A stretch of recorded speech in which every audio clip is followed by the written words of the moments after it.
They said the truth was buried deep in files they tried to burn.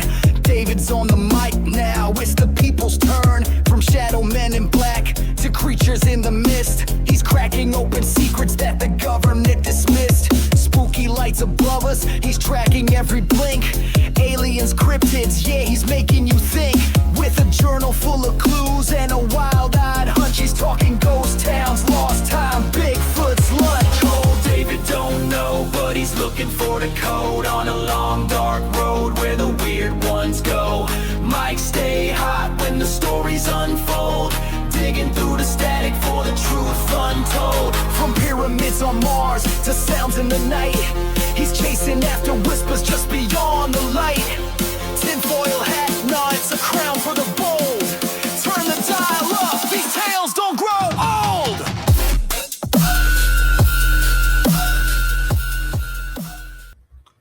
Hey everybody, it's David from Down the Rabbit Hole. And like Ronnie says, you're listening to Dayvid Don't Know. Today I have a couple of friends of mine who are podcasters, and they are joining me, and we're going to talk about conspiracy. So I know a lot of you guys out there love conspiracies, and I couldn't think of anyone better to talk about conspiracies than Peculiar Pairings. So let me bring them now. Here is Celine. Hello. Hi, Celine. Hi. And here is Matthew. Welcome, guys. Hello. Thank you. Thanks for having us. Yeah. The last time I was with you guys on air was we were on 1-0. Yeah. Yes. remember that? Yes. It's been a while. It has been quite a while. Yeah. Very excited. Very happy to be here. Thank you again. Excited to get the message and excited to talk about conspiracy theories. Yeah. Oh, yeah. All right, guys. So the first thing I want to tell y'all is a story that I got from a rideshare rider. If you don't know, I do rideshare. And I used to do that myself for a while, and you definitely get to hear some wild stories. So now I'm excited. Like if it's from a rideshare rider, it's going to be pretty crazy. I've gotten some good ones. Celine was just telling me about the one I told a few weeks ago, which is pretty scary. And the guy, just to tell you, the guy, he was a veteran. The guy was that you were talking about. Yeah. He's a veteran, and he's a guy who's beating the odds. Let me just say that he came back with severe PTSD. He was living, he was homeless. He was homeless for a long time. He was on drugs. He was just trying to escape. You know what I'm saying? Yeah. And when I went to go and pick him up and take him to his doctor's appointment, he was living in a no, it was an actual apartment. So he was making it. Oh, nice. Yeah, he was really cool. He gave me his number and everything, but this is a story where his stepdad was getting his step grandmother to do a spell so that his mom wouldn't leave his stepdad. It was a crazy story. Yeah. That's really sweet. I was going to say, well, and it's the kind of thing in terms of the premise of just like who you know and where the story came from. The idea that he's a veteran and has severe like mental affliction and drug issues and stuff. It's like if there's ever been, not to go like super political right off the bat, but like if there's ever been a story to represent an idea for why we should, at the very minimum, have our veterans have like universal health care that we would just take care of. It's like that is 100% it. It's like, why would our veterans? Yeah, how could we accept letting our veterans become homeless? Doesn't make any sense. Yeah. But maybe a better future ahead. Right. Yeah. This just shows you what one group thinks about another group. They're just cannon fodder, and so not real concerned. Yeah. But anyway, this story picked up an older woman, and she was going to her doctor's. Apparently, I take a lot of people to doctor's appointments. I don't know. For sure. You're that ride to the doctor. They're like, I don't want to deal with it. Well, and I think they do. Yeah, I don't know if it's still like a thing with both of them, but I do know when I was doing it, a lot of them had agreements with like certain carriers and stuff so that they would get like free rides to their. So like you still get paid as a driver. So but then, nice. Yeah, it is nice. Like, I didn't know that. Well, and I'm not sure if it's an insurance thing or if like Uber and or Lyft kind of like work that out some. But yeah, it's nice. So you do get a lot of people going to a doctor's appointment. They need a ride. Yep, you do. Now, do they pay you with a tip? No, but no. No, they don't. Most of them don't anyway. They pay you with wisdom. But I'll tell you this, And whenever you get someone in there and you have a great conversation, sometimes they tip you and not the other place. So it's kind of cool. Oh, yeah. But anyway, this particular lady was telling me a story that I think she lived in England when she was growing up. She wasn't exactly, I don't know if it was England or Ireland, but she's from over there. And she said when she was a young girl, they lived on this property, and she must have been about 7, 8, 9, something like that. And she says that outside her house in the back was a garden, and it wasn't well kept, I guess. There was a little house on one side of the garden that I guess was the gardener's shack or the gardener's quarters or what have you, something like this, right?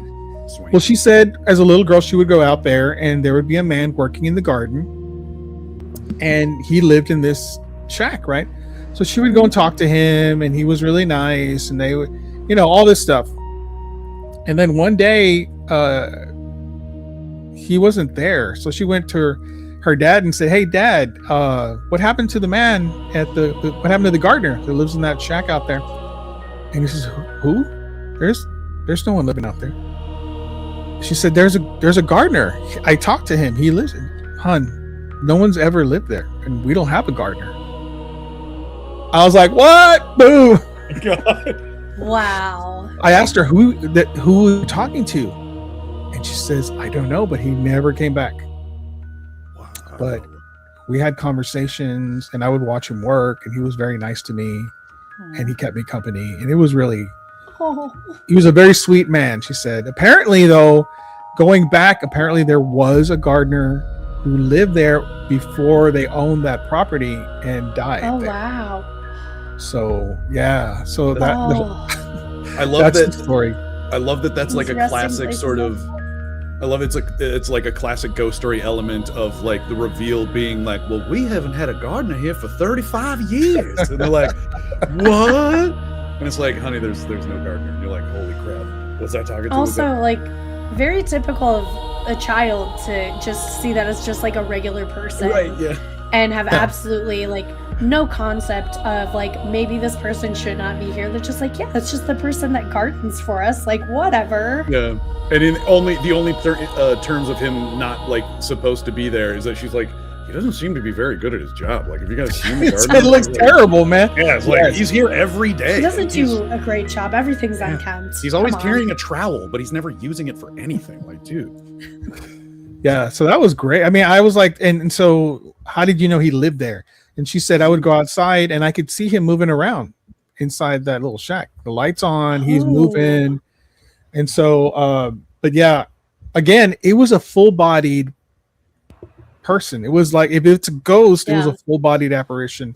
Which, those are my favorite. Have you guys ever seen videos? Like, I share a lot of videos on Down the Rabbit Hole where there's it's like a security camera. Mostly there's a security guard there, and he's having a conversation with nobody. Have you ever seen any of those? I've only seen one of those. I've seen a few of those. Yeah.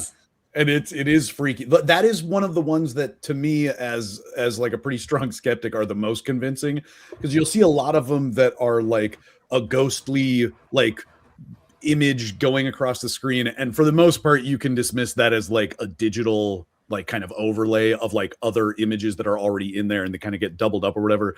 But it's like you can't really fake someone who's just talking to a wall unless they themselves have some issues going on.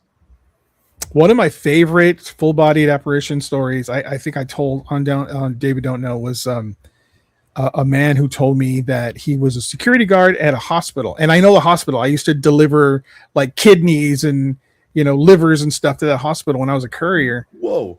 I didn't know that above was like a psych. It was like the bottom was like a transplant hospital, right? Okay. But there was a psych hospital on the 3rd or 4th floor. I'm not sure where, but anyway. Oh. He said that he saw a paramedic talking to a somebody that wasn't there on camera. Wow. And the person came and told him, "Hey man, I got what I needed. Don't worry about it. So-and-so said it was cool. She's going to help me out." And he said, "Who was that?" And he said, "The woman in the red scrubs." And he said, there is no one here in red scrubs. This is a blue scrub hospital, right? And like, okay. So he takes off and then he goes and looks at the camera and he's showing his boss. He said, hey, this guy says he's talking to somebody that was wearing red scrubs. Boss said the same thing. This is a blue scrub hospital. Well, there's no one with red scrubs. And they're looking at the video. He's having a full-on conversation and hugging someone that's not there. Oh my God. Oh, The hugging get me that video, insane. please. Yeah. We need to share this with the world. Oh my Yeah. God. I love those stories. I love them. All right, guys. Today is conspiracies galore. So I'm gonna say one thing about this one conspiracy. I actually posted this the other day, Okay. and it was a van. I guess it was in California that said birds are not real. Yes. Yes, birds aren't real. That is What? one of my favorite conspiracies. Okay, so that's my favorite one that I do not believe. I think birds are real, and I think Yeah. evidence. And from what I understand from the person who created this conspiracy is that he built it entirely based on just how outlandish the claim is Mhm. and literally nothing else. Yeah.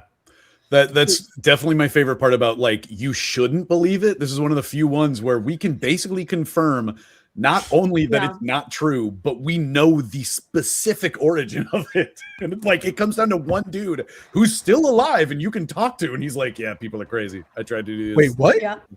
Yeah. So the yeah. guy who invented it doesn't even believe it. Exactly. No. It was more or This is less like a the social funniest experiment. part. Yeah. We Yeah. should find that guy, get him on right now. Yes, 'cause I was I got like- a bone to pick with that dude. Yeah, I'm like, why are you talking to us? Get that guy on here. Holy crap. In fact, it's actually similar to if you've heard the whole myth of, like, everyone eats like 8 spiders every year just in their Oh, yeah. sleep, because Oh, yeah. completely made up. Someone wrote that into some sort of, I can't remember if it was like a magazine or maybe even some sort of like science textbook, but they put it in there as a social experiment to kind of see if it would get around. And within like a year, as far as I recall, they started seeing that same story being referenced in other publications. Oh, it And- got around. Yeah. Oh, yeah. And yeah. at this point now, it is so like like embroiled in our brains as just a true thing that the person who originally created it is like, I can't stop it now. Like it just, people believe that as fact, and it's like, I made it up. Yep. Wow. So yeah, I mean, just it shows you kind of the brittle nature of our own skepticism and like conspiracy theories in general, because it doesn't take very much to launch them. Now, here's a question. You just made me think of this, because if you go back to I know you guys are young compared to me, but if you go back to the 70s, okay, Yeah. growing up in the 70s, if someone were to tell you in the 70s, you're like any adult, hey, I saw a UFO, immediately they don't believe you. In the Right. 70s. They were like, you're crazy, you're nuts, right? Anything like that doesn't have any basis in fact was immediately thrown out of the brain. You're not even going to waste my brain space with your shenanigans and your ridiculousness. It's just not happening, right? Yeah. Into the 80s, it kind of continued for a long time. At some point in the 90s to the 2000s, even to up to today, you can pretty much say anything out there and people will believe it as fact. Yeah. What the hell happened, dude? What happened? I think it has to do with our own like landscape of news reporting and stuff, because I know at some point in history we had the Fair Reporting Act, I think it was called, or something along those lines. The concept of you like, as a news source, you are required to give equal time to both sides of any story. And at some point we did away with that, and then we created cable news and a 24-hour news cycle. So we're used to just having trusted sources, so to speak, telling us things that we can now confirm aren't necessarily true, and it's just to get clicks and like attention. And so we're at a point where like even Snopes.com, which like modern day is probably the most reputable like debunking website, a lot of people will just dismiss what they say, even though they have a long-standing reputation, because it's like, well, I don't think that's true. And it's like, I mean, it doesn't really matter what you think is true. Like, if we can confirm something or deny something based on evidence, it doesn't really matter. But we're just at a point where we can't trust each other. I was going to say disillusionment from the government and, finding things where, especially this day and age where you've gone so long with being like, oh, I thought this was true, only for this to turn out to be this huge lie. Yes. Awesome. Yeah. Great. Very true. Which I think we've seen a huge shift of that in the last 10, 15 years even, where it's gone this whole other way. And it's like, well, all these tinfoil hat theories that I thought was not real, I now can't dismiss because it is true. Yeah. Great. Well, and even like I've mentioned before, like how skeptical I am and science-minded, whatnot, even the actual really good research of things can end up tripping us up in that kind of regard, because for years, Bigfoot's not real, Loch Ness Monster isn't real, the giant squid isn't real. And then we started finding evidence of huge tentacles and, giant beaks and stuff. And we realized, holy shit, the giant squid really is real. Yeah. And that just opens up the door for well, if that's real, anything could be real. And you're like, God damn it. We were able to confirm one thing that really does exist. And so it kind of gives you license to believe in anything. And so even when we're trying to actually, confirm things based on scientific evidence, it kind of screws over other things because it just allows us the freedom to believe anything. Yeah. You know what I think? I think the three of us should come up with something.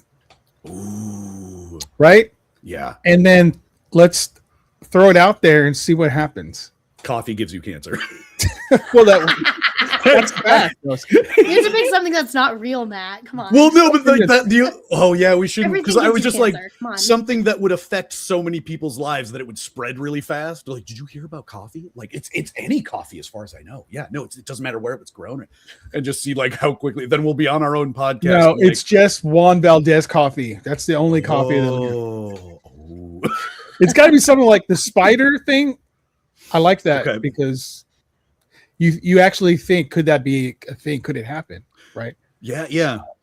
I know that there's some sort of FDA rule. I think it's a rule or a law. I'm not sure what, but they allow so many insects to be in pizza, in food, frozen pizza, right? They allow up to 8 insect heads or something ridiculous like this. Yep. To be allowed to be put in your food legally, it's okay. If they exceed 8, okay, you got a problem, right? I think for certain meat products as well, there is a specific allowed amount for rat parts, basically, of well, look, they're gonna get in at some point. We do our best to keep them out, but we can't guarantee it'll be 0. So how many rat anuses are in hot dogs, guys? Right. Oh, God. How many? Yeah, I don't even want to think about it. It's how much ass are we eating when we eat a hot dog? Hey, Too hold much. On. Look. We're not here to shame people who eat ass. Okay, let's just I dial it back. How dare you? I mean, do I have to defend everyone on this planet who eats ass? Well, rat ass anyway.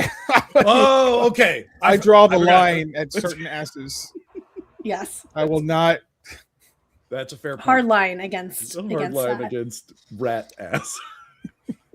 I love hot dogs though. I have to stop. So I'm not allowed to eat hot dogs now. But I told someone that I feel bad, and at some point, because we do have people who are working on it to make synthesized meat essentially. So we have steaks and fish fillets and even chicken nuggets that we can grow. So it's there's no animal mistreatment, nothing.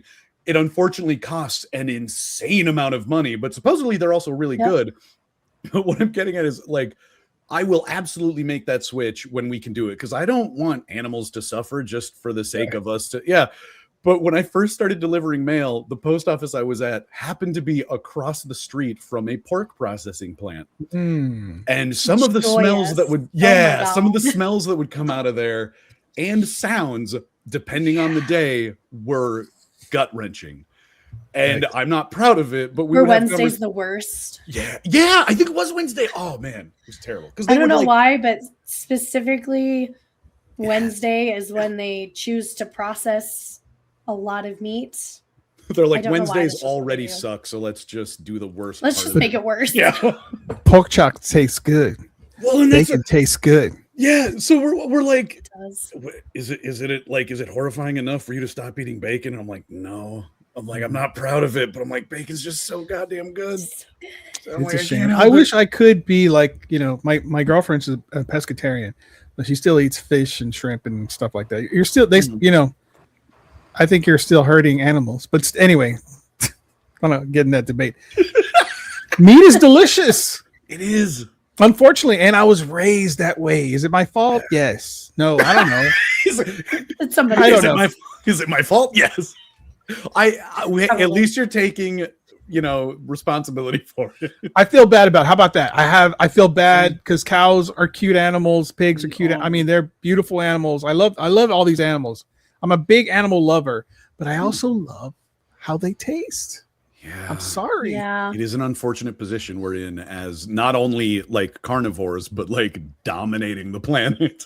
It sucks.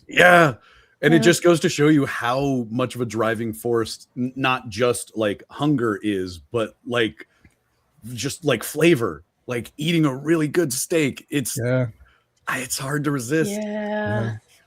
Okay, here's I have to go back to the whole growing meat thing. That all it makes me think about is Soylent Green. Right. And that yeah. You can put the label on it all day that it is one thing, but how do we truly know that it is not something like Soylent Green? I personally can't really say that I know for a fact that it's not human. That they have you guys seen Pluribus yet? Yes. Holy crap. Yeah, I'm like, it's a very good show. Celine, get on board. I will. Soylent Green. I mean, that's what it reminded me of just now because there is right. You're right. Right. Okay. Yep. I was gonna say without giving away too much. I forgot about that. Yeah. Great show, made by the same guy who made Breaking Bad and Better Call Saul. Also featuring the same actress from Better Call Saul. She was his Racy Horn. Oh man, she's fantastic. She's fantastic. Awesome. And it's one of those things where when it comes down to it, it's essentially one person carrying an entire show. Yeah. And she does it incredibly well. Right. The actress has to be a badass to be able to, and if you've seen Better Call Saul, Racy Horn's character, badass. Oh, it's very absolute badass. Yeah. And she's carrying the show. She's doing a great job. All the supporting actors are fantastic. The story, oh my God. Celine, I got to tell you. Yeah, give the when you watch the first episode, I'll watch the first two episodes, and I want to hear. Oh, look at this! Yeah, I love it. Looks my God, it's great. Designed by Celine. And then it should be Celine next. I think is coming up. But Celine, when you watch the first two episodes, I want you to message me and tell me which side you choose. There's two sides. Okay. I want to know what side you're on. Oh, it's Matt. Look, it's Matt with that cute hat on his head. Look at Matt. This is like watching yourself in the worst version of a carousel. Like, oh my God, that's what I look. Oh no, thank you.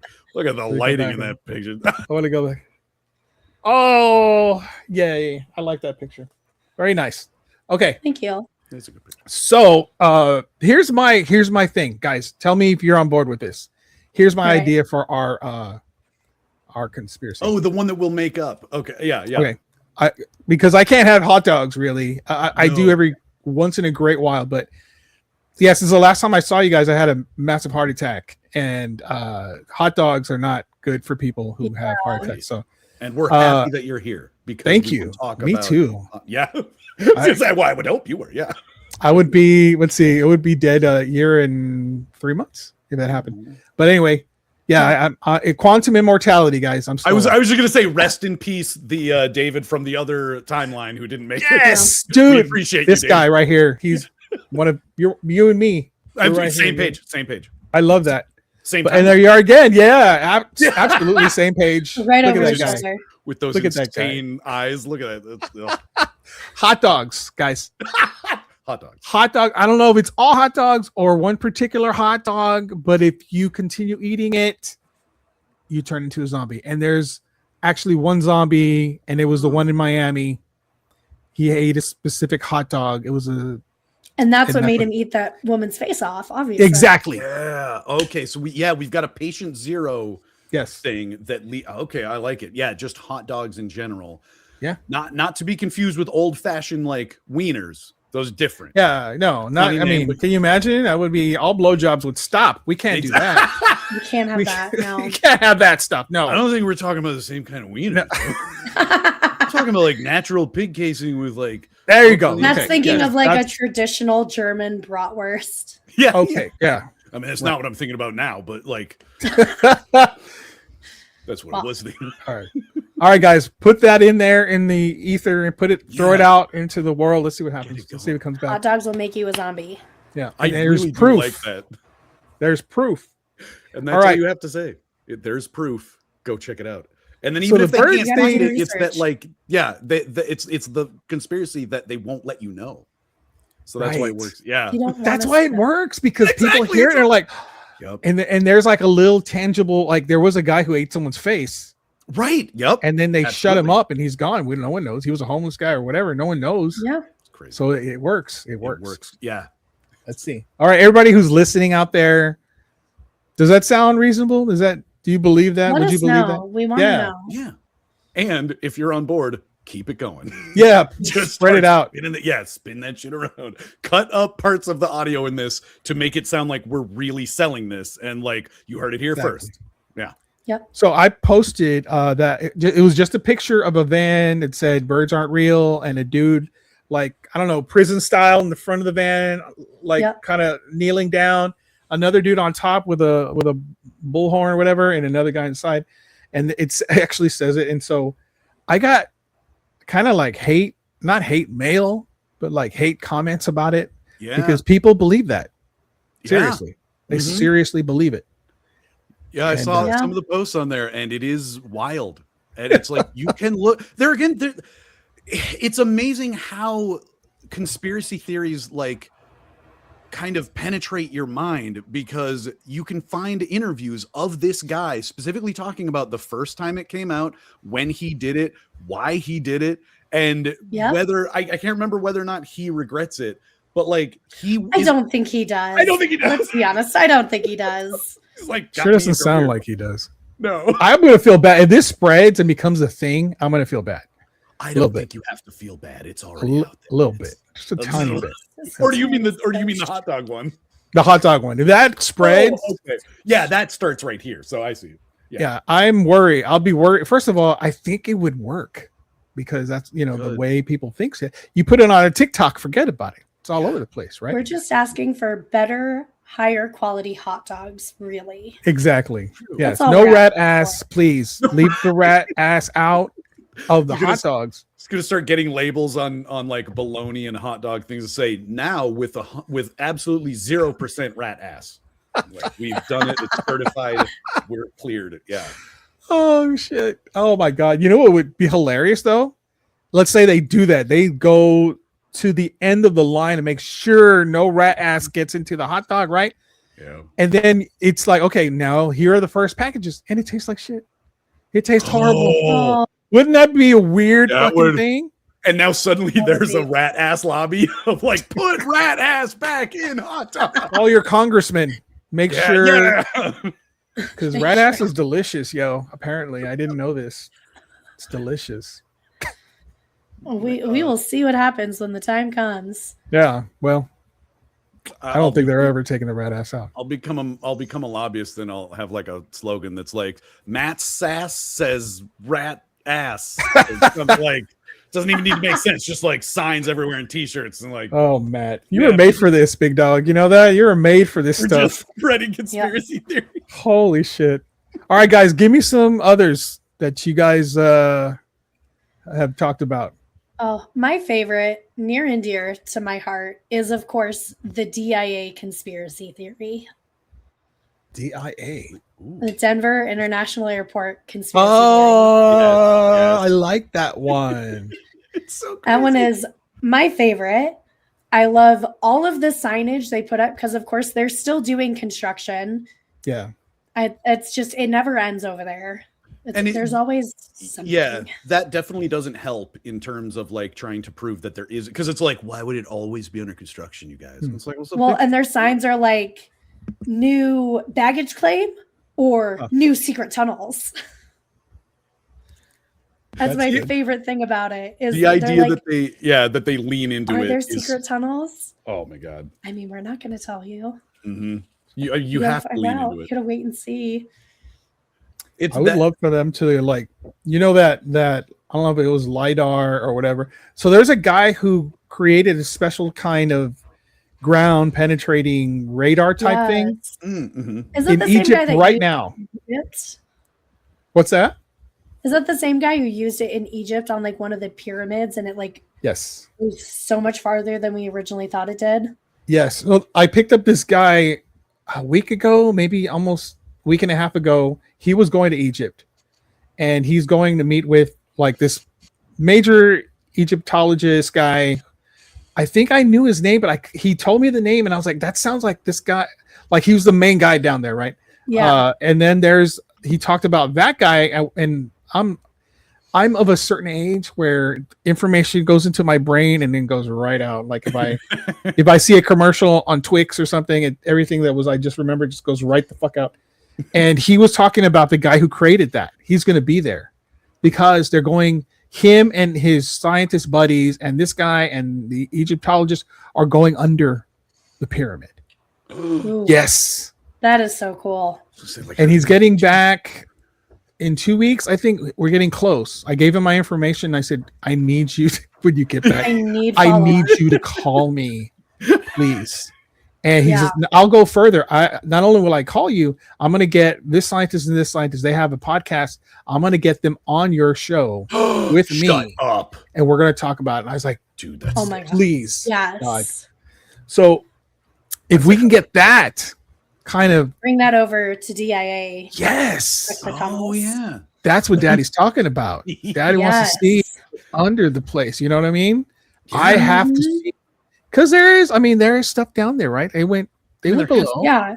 I know at one point they had incorrectly built 5 stories of something and they just built on top of it instead.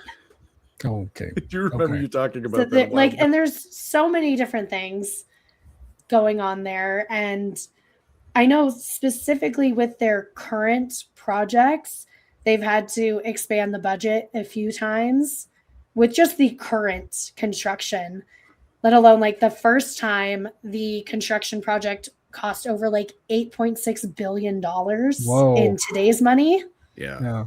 Is insanely expensive. And most of the people don't know what the plans are. There were people only knowing stuff on like a need to know basis. So a lot of it kind of got screwed up a little bit. Right. Or there's just stuff that people don't quite know. And then there's also the whole time capsule with like the Freemasons on it that everyone gets pretty up in arms about. Is that under the airport? No, it's when you walk in, and I can't remember if it's the east side or the west side, there's like this big slab of granite, and they put in a time capsule that is supposed to be opened in 2094. So 100 years after the airport was originally supposed to open. It didn't open until 96. Gotcha. So it was like delayed already. And they have it like with the Freemason symbol like on the front and a dedication to, I think it was like the New World Airport Committee is who like the like main dedication is for that on there. This is a committee that doesn't even exist yet. Is it They can't find any information on this committee. They couldn't then, they can't now. Oh shit. Oh my God. Yeah. They're like, well, that's why I was wondering if like they're predicting what will be the future committee of like It how could that you be. yeah. Have you guys heard of Phil Schneider? No. Okay, so he's a guy who he worked on, like he was like a secret engineer type. Like he worked on black projects, they called it. Oh, okay. Yeah. I don't know if maybe I'm mixing this up, but he mentioned working underground, and I think it was building the Denver airport. Okay. So that would not surprise me. So he apparently, this is what happened to him. This is a long time ago. He's since passed, and but he spoke out about what he's seen. So his story goes, he was like building this underground thing, and I could be wrong, guys. And anyone who's hearing this, check it out. Let me know if I'm if I'm not accurate here, but I think he was talking about working on building stuff underground near the Denver airport, way underground. And he actually came across an alien. As a matter of fact, several. What the fuck? And they were very angry that he was there. And so you don't mean remains. You mean they're just chilling out. They were down there like this is our place. Like you don't belong here. And apparently for whatever reason, he had Green Berets and stuff down there with him. Wow. I guess because they knew. Oh, okay. And so there was an altercation, and he said he got his gun out because apparently he was carrying a gun, and he shot two of them. That sounds like the most Colorado thing. Just to have it's like this wasn't issued to me. We're going into a cave. Specifically because almost every single person I know who lives here has a gun. No. And almost every like single person who has a gun usually has some sort of license to conceal carry. Right. Not everyone, but most do. So that's like the least surprising part of that story. They carry it in town. They carry it going up mountains, and caves are just reverse mountains. So they're like, I'm not going to not bring my gun. God, isn't Matt's voice just butter? It's just, okay. Love it. I love it. I mean, well, thank you. That's, I made him uncomfortable. I can't believe it. I'm just a little bit. I'm that emoji that is like the hand over the face with like the red cheeks, and I'm like, stop it, jeez. Or the one like looking through the fingers. So Phil says he shot two of them, right? He shot two of them, yeah. And my God, I don't remember if it's tall grays or reptilians. I think it was tall grays. And so he says one of them does this to their chest, right? And he said this, patting his head.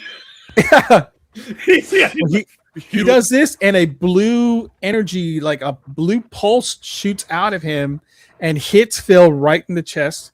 And he says it knocks him down and it splits him open like a fish. Oh my God! Just filleted right there. Bad. And he said his fingers, like 3 or 4 of them, kind of got severed, and his like part of his foot also, it got burned off. And one of the Green Berets was able to grab him and pull him to safety, and if it weren't for that guy, he wouldn't have survived. But that guy who saved him died. And as a matter of fact, 20 plus Green Berets did not make it. Oh my God.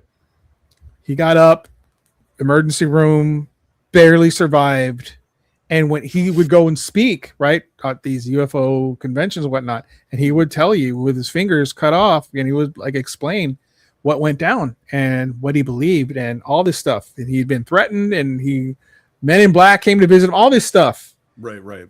And so I think it was tied to the Denver airport. I really think it was. I could be wrong though. Don't hold me to it. That's crazy. But that is a crazy story. And say to just solidify this even further, a lot of people do believe that, so, we have Area 51 that underneath DIA is Area 52, which all I could think about as I was like diving down into this rabbit hole once again today was, I don't know if either of you have seen the video of Obama in an interview where he's talking, he's like, oh yeah, there's aliens. He's like, but they're not at Area 51. They're not where you think they are. They're not where you have been led to believe they are. Right. They're elsewhere. And then he also said, was that he said that there's nothing below Area 51, but that he could have been lied to. And that's just a weird thing that, then that means that they're lying to the president and not really giving him the truth. which, all right, maybe. I Maybe. wouldn't be shocked that they didn't let the president necessarily know everything, because especially just being the most like forward facing, generally speaking, the most forward facing person like of the government. They're like, Yeah. look, we can't let them know everything. They're gonna pull an Obama and just be like, yeah, it's fucking aliens. I already served 2 terms. Who gives a shit? Yeah. So I really don't think that it's the government that is in control of that. I think it's, and I'm not going to say shadow or anything like that. I always refer to it as the cabal, because I think it's a group of people who are perhaps in this government, perhaps in other governments, perhaps elite, the top 1% people that have control of everything. Yeah. And Yeah. they have the information, but they're not willing to share it to just anybody. So, Oh, absolutely not. They're not going to share it to just anybody to run their mouth and cause problems for them. Yeah. yeah, Well, if Obama. I did like Obama. how Thanks, Trump Obama. came out. Yeah, and he's like, he's just throwing out shit that he's not supposed. Like, he should be in jail for just. And Obama's like, yeah, come at me, bro. I don't care. Like, I mean, it's how one many thing- times have they told us aliens are real? They're like, yeah. we know you want the Epstein files, but you know what, guys? Aliens are real. And it's like, yes, you told us this when COVID was a huge problem. What else is new? I was laughing my ass off when he said that, because it's like, how do you confirm that it's true what he's saying? Right. There By is no saying- way to, which is what makes it kind of better. Well, yeah, and I think that's the There's whole no reason way he to would be do like, it. Yeah, because he's like, hey, how do we fact I check can this? say whatever You I can't. want now. Yeah. And But, I speaking mean- of like a cabal, I feel like if when I was in high school, if you'd have tried to convince me of any kind of like cabal or shadow government running things, I'd have been like, you're fucking crazy. Right. But Exactly. I mean, especially with something like the Epstein files that has essentially an international connection to like a bunch of different people, the idea that more or less no one is going to jail and no one's really being investigated, I wouldn't be surprised if they're like, look, a lot of us who actually run the world are in there and we can't let you see. We didn't know Jeffrey was writing all this shit down. So yeah, no kidding. yeah, we can't no comment. And it's like, yeah, no, considering that it's one of the few things I've ever seen in my life where it's like, how are we not all on the same side? We Right. should all be able to just be like, yes, put them all in jail. When what was it, Christy Nome was talking about how like, look, if we put everybody in jail that was in the Epstein files, the government would collapse. And there's so many of us who are like, so be it then. Let's destroy the whole. Well, we're seeing it now. All the again, people that are implicated that are in the government, Mm-hmm. for sure. So, I mean, Jesus Christ. Anyway, here's a new conspiracy theory. Ooh. Epstein is still alive. Oh, I heard. And Oh, yeah. And he's This living in is the thing Israel. that makes me so mad is that everyone thinks he's living like in his house in Vale. And I'm like, No. if this fucker is living in my hometown, I will show up to his fucking door myself. No way. The audacity. The audacity. Well, they said that, because he was an avid gamer, Yeah. that his, I don't know if it's Xbox Live account or whatever it's called, actually, Yeah. it was logged Xbox into Live. in Israel. Yes. Yep. Yeah, I believe it was his Xbox Yeah, Live his- account. And Him being in that's Israel weird. would not surprise me. He was a Mossad agent, man. I mean, let's face it. He was gathering information on all of these top 1%ers for Mossad, for Russia. Yeah, well, and I thought you were going Yeah. a different route with his account. My favorite part about like, as if we didn't need more reasons to think of him as just like a shitty individual, that one of the emails in the files is one from Microsoft being like, you are officially removed from the Xbox Live community. And they're like, do you know how toxic that community is and has become more so over the like last couple decades? Yeah. For you to get kicked off of it, it's like, what the like, you have to be doing crazy shit. Well, what is I've the former seen those CEO of chat Microsoft? Oh yeah, Bill Gates. Bill Gates. Ooh. What if Bill Gates was so pissed off that Epstein hooked him up with a couple of Russian ladies who had STDs that he said, you know what? Get him off. Get him off right now. That is didn't very possible. Yeah, I didn't even think about the fact that like Epstein set him up to like have STD issues that he then had to ask.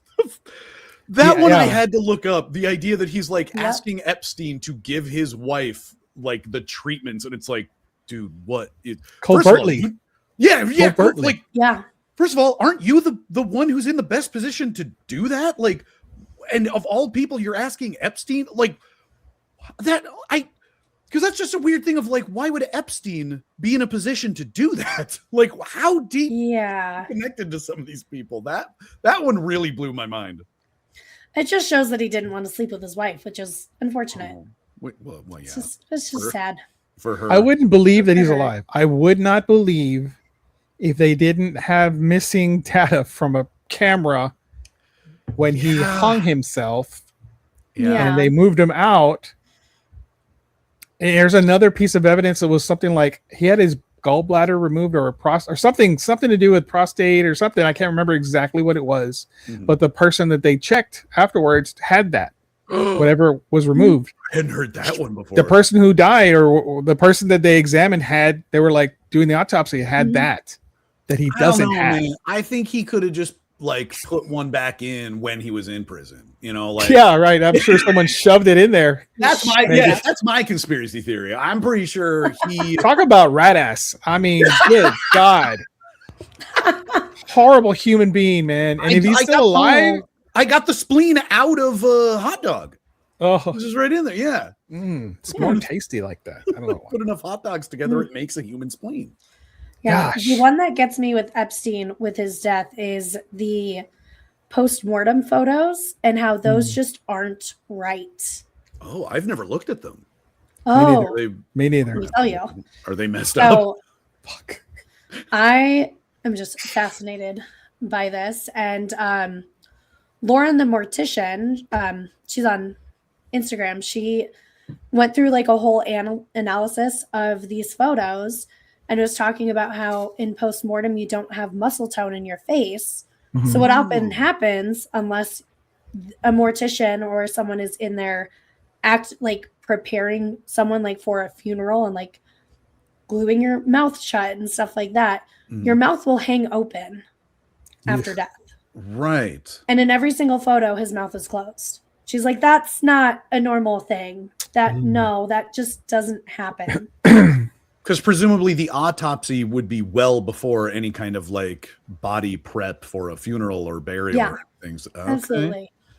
This is wildly off topic, but just bringing up the postmortem stuff brought this to my mind. Are either of you familiar with the game? Oh God, is it Autopsy Simulator or like the Mortician's Assistant? No, or something.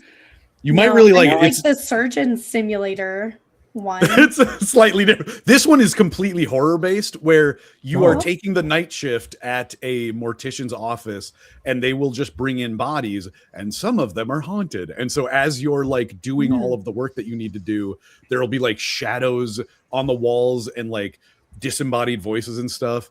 But they're making a movie of it, and it's going to be horrifying. And I hope that it just sparked in my brain. You could totally just cut this out. Like that's nothing to do. No, that's cool. Hey, I mean, you've heard of the back rooms, right? Yes. Making a movie about that. And speaking of like games into movies, if anyone hasn't seen Iron Lung yet, it's pretty wild. It was by Markiplier, and it's based on a game of real quick rundown. In the future, all stars and planets disappear, but people who are on like spaceships and space stations still survive, and the only thing left in the universe is just random flying around moons. And they find one moon that for some reason is covered in human blood, and so they send submarines down to search the bottom of it. And it's crazy. And Markiplier did a pretty good job. That's interesting. Yeah, not a sponsor. It's very interesting. Interesting movie. Like the whole moon is blood, or is it pretty much ocean? It's considered an ocean, and some of like the screenshots you see do have like mountainous regions that are like above the sea level of blood. But even in the game, they confirm like, no, it's human blood. For whatever reason, this moon has a giant sea of human blood. And when they send him down in a tank, not a tank, submarine, submersible. Of course, you can't see through blood. So all you have is GPS coordinates and then an X-ray camera. So you just have to blindly move around this ocean and then use the camera to like look outside occasionally. Yeah, it's really unsettling. Interesting. Yeah. Be cool if like white blood cells start attacking it or something. Oh gosh. Oh my God, I never even thought about that. That'd be amazing. Yeah, you should have to like fight white blood cells. I'm saying there's got to be some sort of immune system. Maybe the moon is that's its blood. I don't know. Anyway, I'm just bopping in the brain, bro. I don't know. It's just as fun to discuss as good conspiracy theory. Trying to like bringing it back. So like, okay. God, if he's alive, I'm gonna be pissed, obviously. But if you think about the kind of person this dude was, he would not have done that. I don't think. It's agree. Not in his DNA. As much as I generally don't buy into that kind of conspiracy theory that we don't really have any way of confirming, it's just too coincidental in terms too of convenient. It's almost that's the way to put it. Well, and even the way that like the video was cut out, and it's like, oh, is that like midnight when and the guard was asleep? It sounds too Hollywood. It sounds too like cinematic, and like a writer came up with this idea, and it's like it does seem like the perfect way to kind of fake someone getting out of jail and then being brought to Israel to live out the rest of their days playing Xbox. Yeah.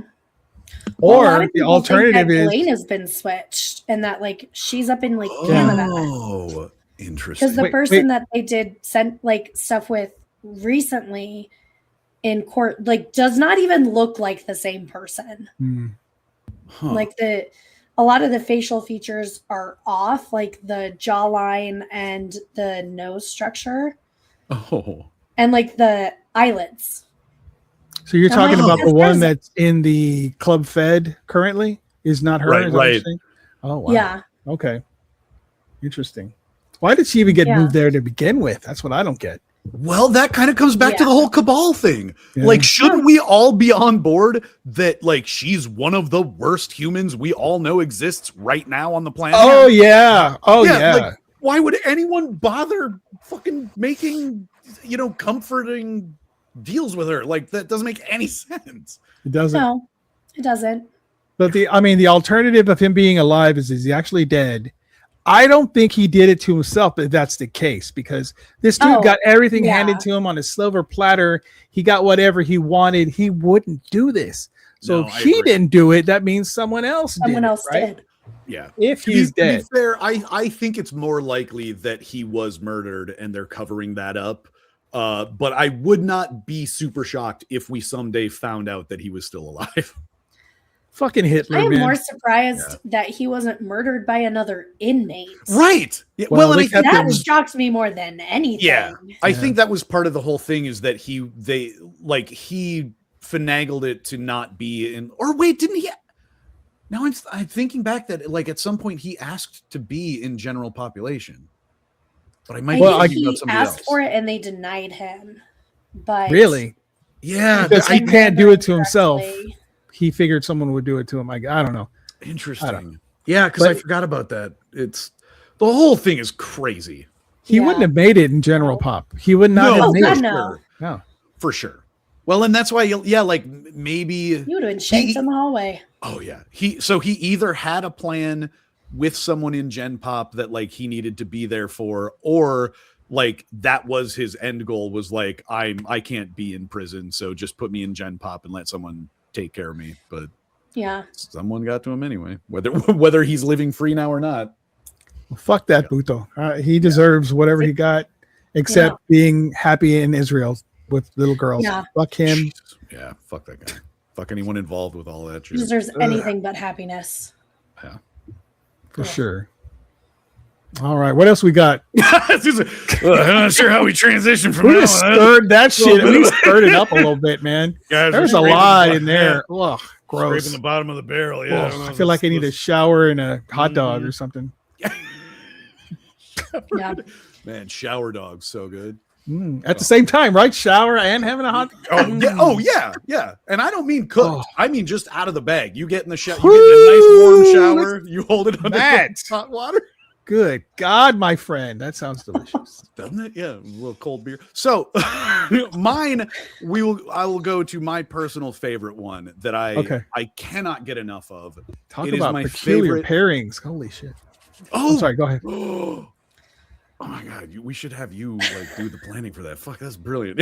Celine, this week it's a cold hot dog and a beer in the shower. A warm cold flat hot dog in a shower beer. Daddy liked that a lot. I'm like Matt's coming to you live from his shower because that's what the pairing calls for. All you hear is just water noise. I'm like, yeah, I agree, Celine. Yep, It's like in delicious. The distance. Yeah, exactly. Nice crisp beer, cold hot dog. No buns. Well, there's some buns. That's not where the hot dog goes. No.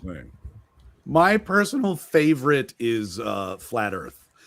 Flat Earth. It's my favorite part about discussing conspiracy theories, even talking about like, is Epstein still alive? You know, even birds aren't real. There's always some kind of little bit of like a crevice of, even if you can like completely disprove something, there's always just a little bit of room for doubt and like, just like a place for discussing stuff. And I'm like, we could literally, the three of us right now, get some sticks and the sun and basically prove that we're on a globe. We could do that right now. Yeah. And there are still people who will go to their graves defending flat Earth. And at this point for me, it's more of a psychology thing, because I'm like, how can you have something that is so disprovable, just bald-facedly, like right there in front of you, and you still defend it to your death? There was a guy who actually defended it to his death by building a rocket. Yes. To be able to see it and then crash and died. Yep. Well, and it gets to the point of almost no like, way. Oh yeah, I did not know that. Self-funded thing, and they got up to like the stratosphere. It was he made his own rocket. He did, for a completely independent project. It was pretty impressive. Not the death part, but let's just say he saw and he could see flat, and there's an ice wall, like everyone says. Yeah. And he's like, oh, I got the information. Crash. It's over. Well, right. No one's gonna know.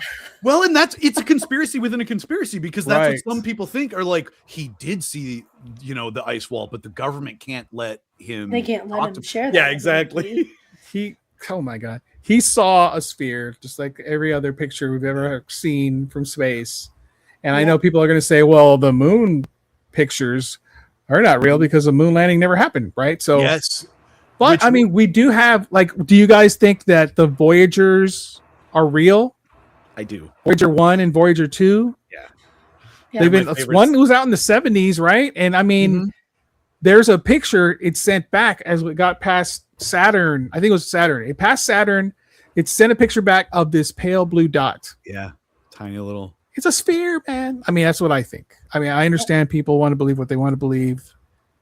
Okay, but how if you walk all the way across the edge, do you fall off? How does this work? I don't get it. That's the thing, is so many of them talk about how there's a thing called the Antarctic Treaty, which is an agreement amongst I think it's 14 different countries have all agreed that none of us will control this, none of us will build bases here. None of us will do any kind of testing, because it is essentially the last place on Earth that is more or less untouched by humans. So we're not going to contaminate it at all. If you want to go there, you have to go through a rigorous testing thing. And you have to, any waste you bring with you, you have to bring back, because we're you cannot contaminate it. But everybody's the Antarctic Treaty means that we can't go. And it's no, you can go. If you have a lot of money. It takes a lot of work to go. Yeah, it takes a lot of work. And it's but you can go. And one of my favorite parts is just within the last year, a bunch of YouTubers got together and did what they call the final experiment.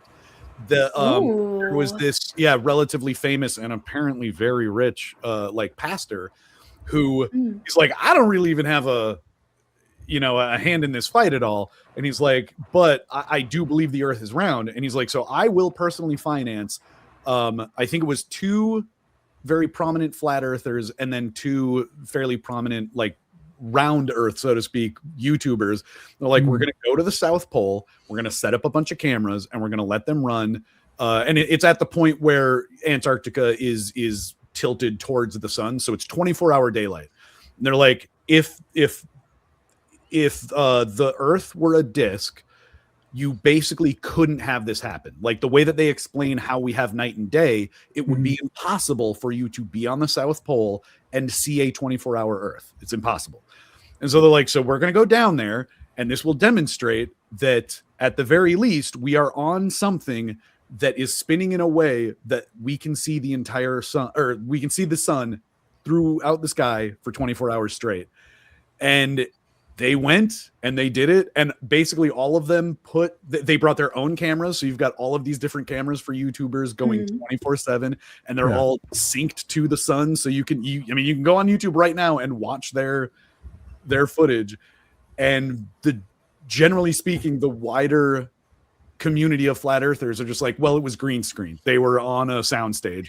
They edited these different pieces together. And it's like, God damn, guys, like what? Well, I heard about that, and didn't the flat earthers change their minds after one of the experiment? Yep. Yeah. Oh, I can't remember his name. But yeah. Yeah. I think it might be Jaron from the channel Jaronism. Yeah, one of them he changed his mind. Yep. And now he's more or less part of like the Globe Earth like YouTube community. And even he's like, I didn't think that it was such a cult. And he's like, but they disavowed me immediately. Everything I say, all the footage I put up, it's all just dismantled and they say it's a hoax. And so, it was just, that's why it's so fascinating to me. Cause I'm like, one of your own guys, one of the leaders, arguably like of your community is looking back at you and telling you, guys, I was there. I stayed up for, and he's like, I stayed up for like 36 hours straight. Yeah.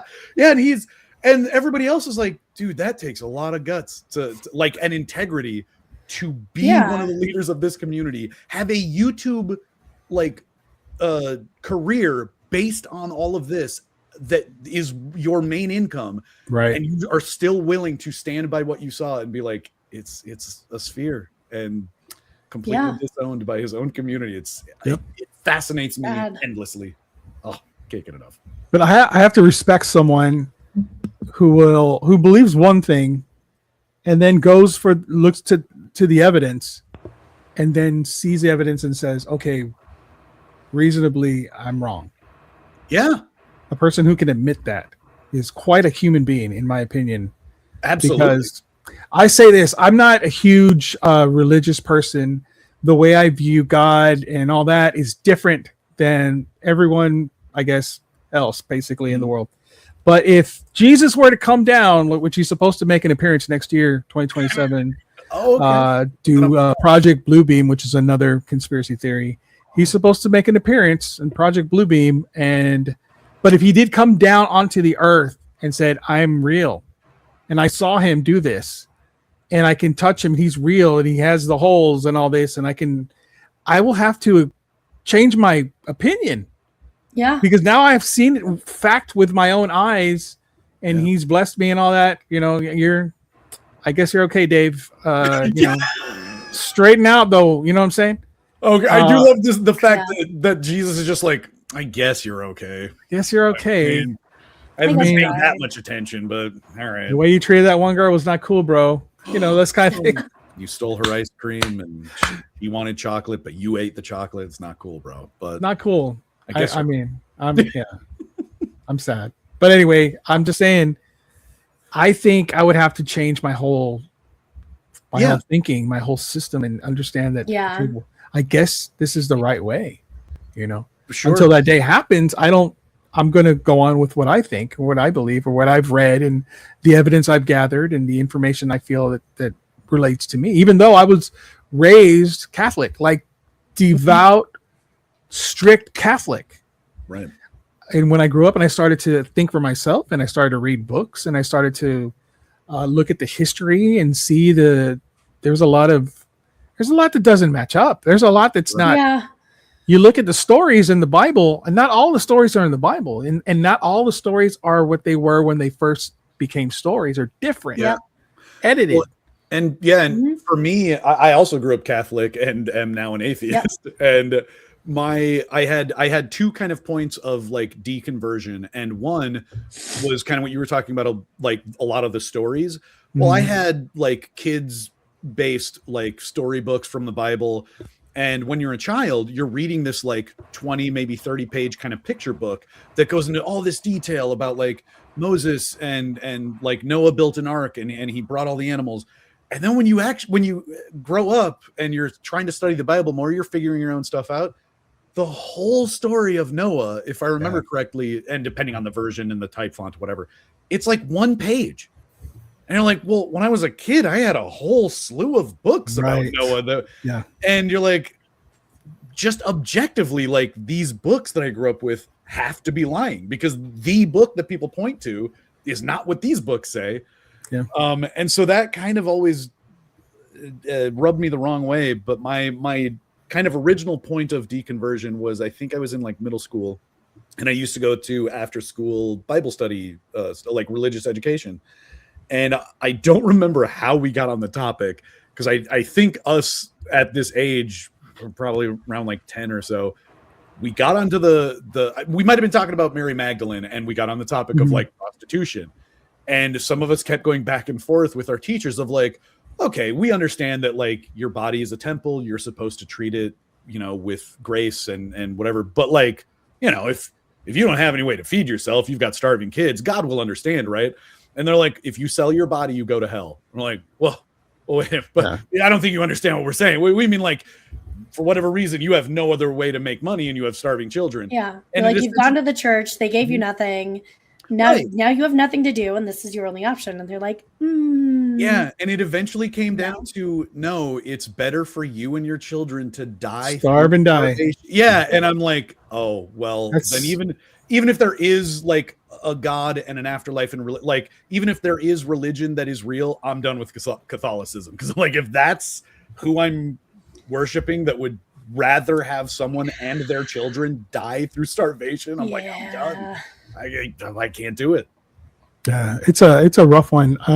For one, Noah's supposed to be 900 years old. Yeah. What the hell? I want to be 900 years old. I remember I don't know if thinking, I'd want to live that long with the way things are. You know, he didn't look great. I mean, he was talking to a bush that was burning and all this stuff. Am I thinking about the same guy? No, probably not. But anyway, he's it happened in the Bible. Somebody was talking to a bush. Yeah. Who was it? Was it Bill the Science Guy?